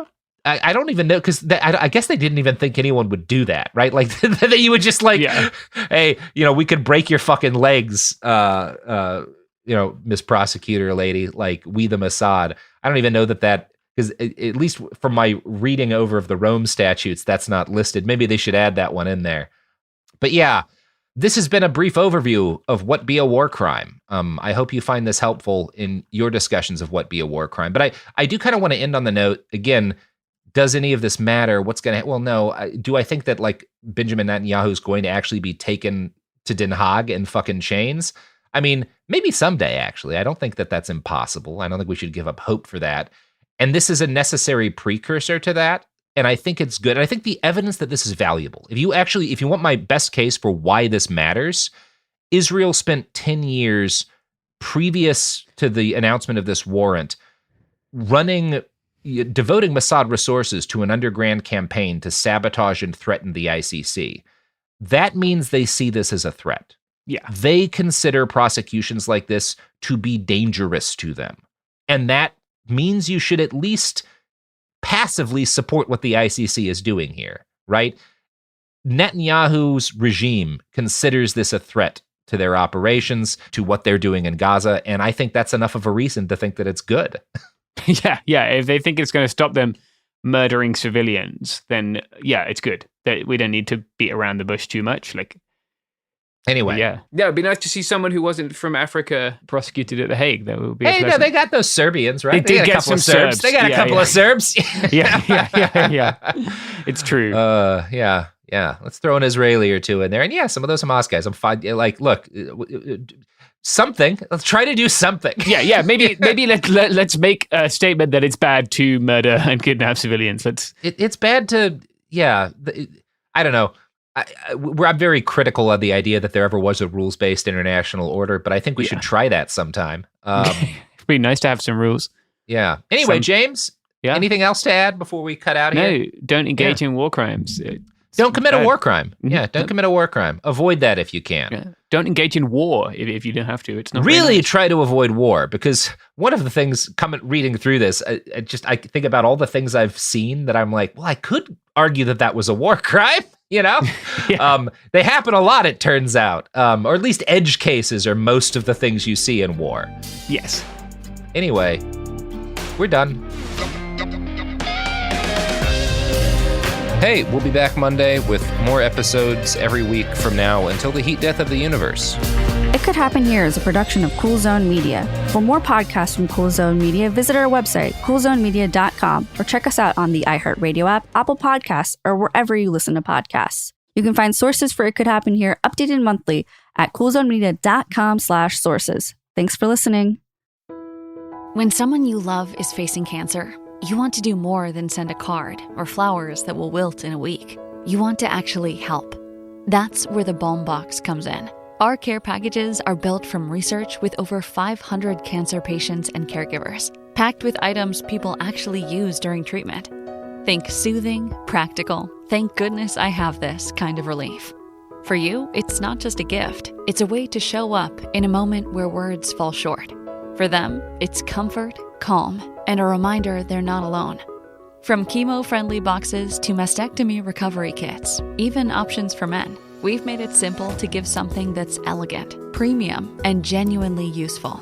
And yes, domestic shipping's always free on orders over $50, because making someone feel cared for shouldn't be complicated.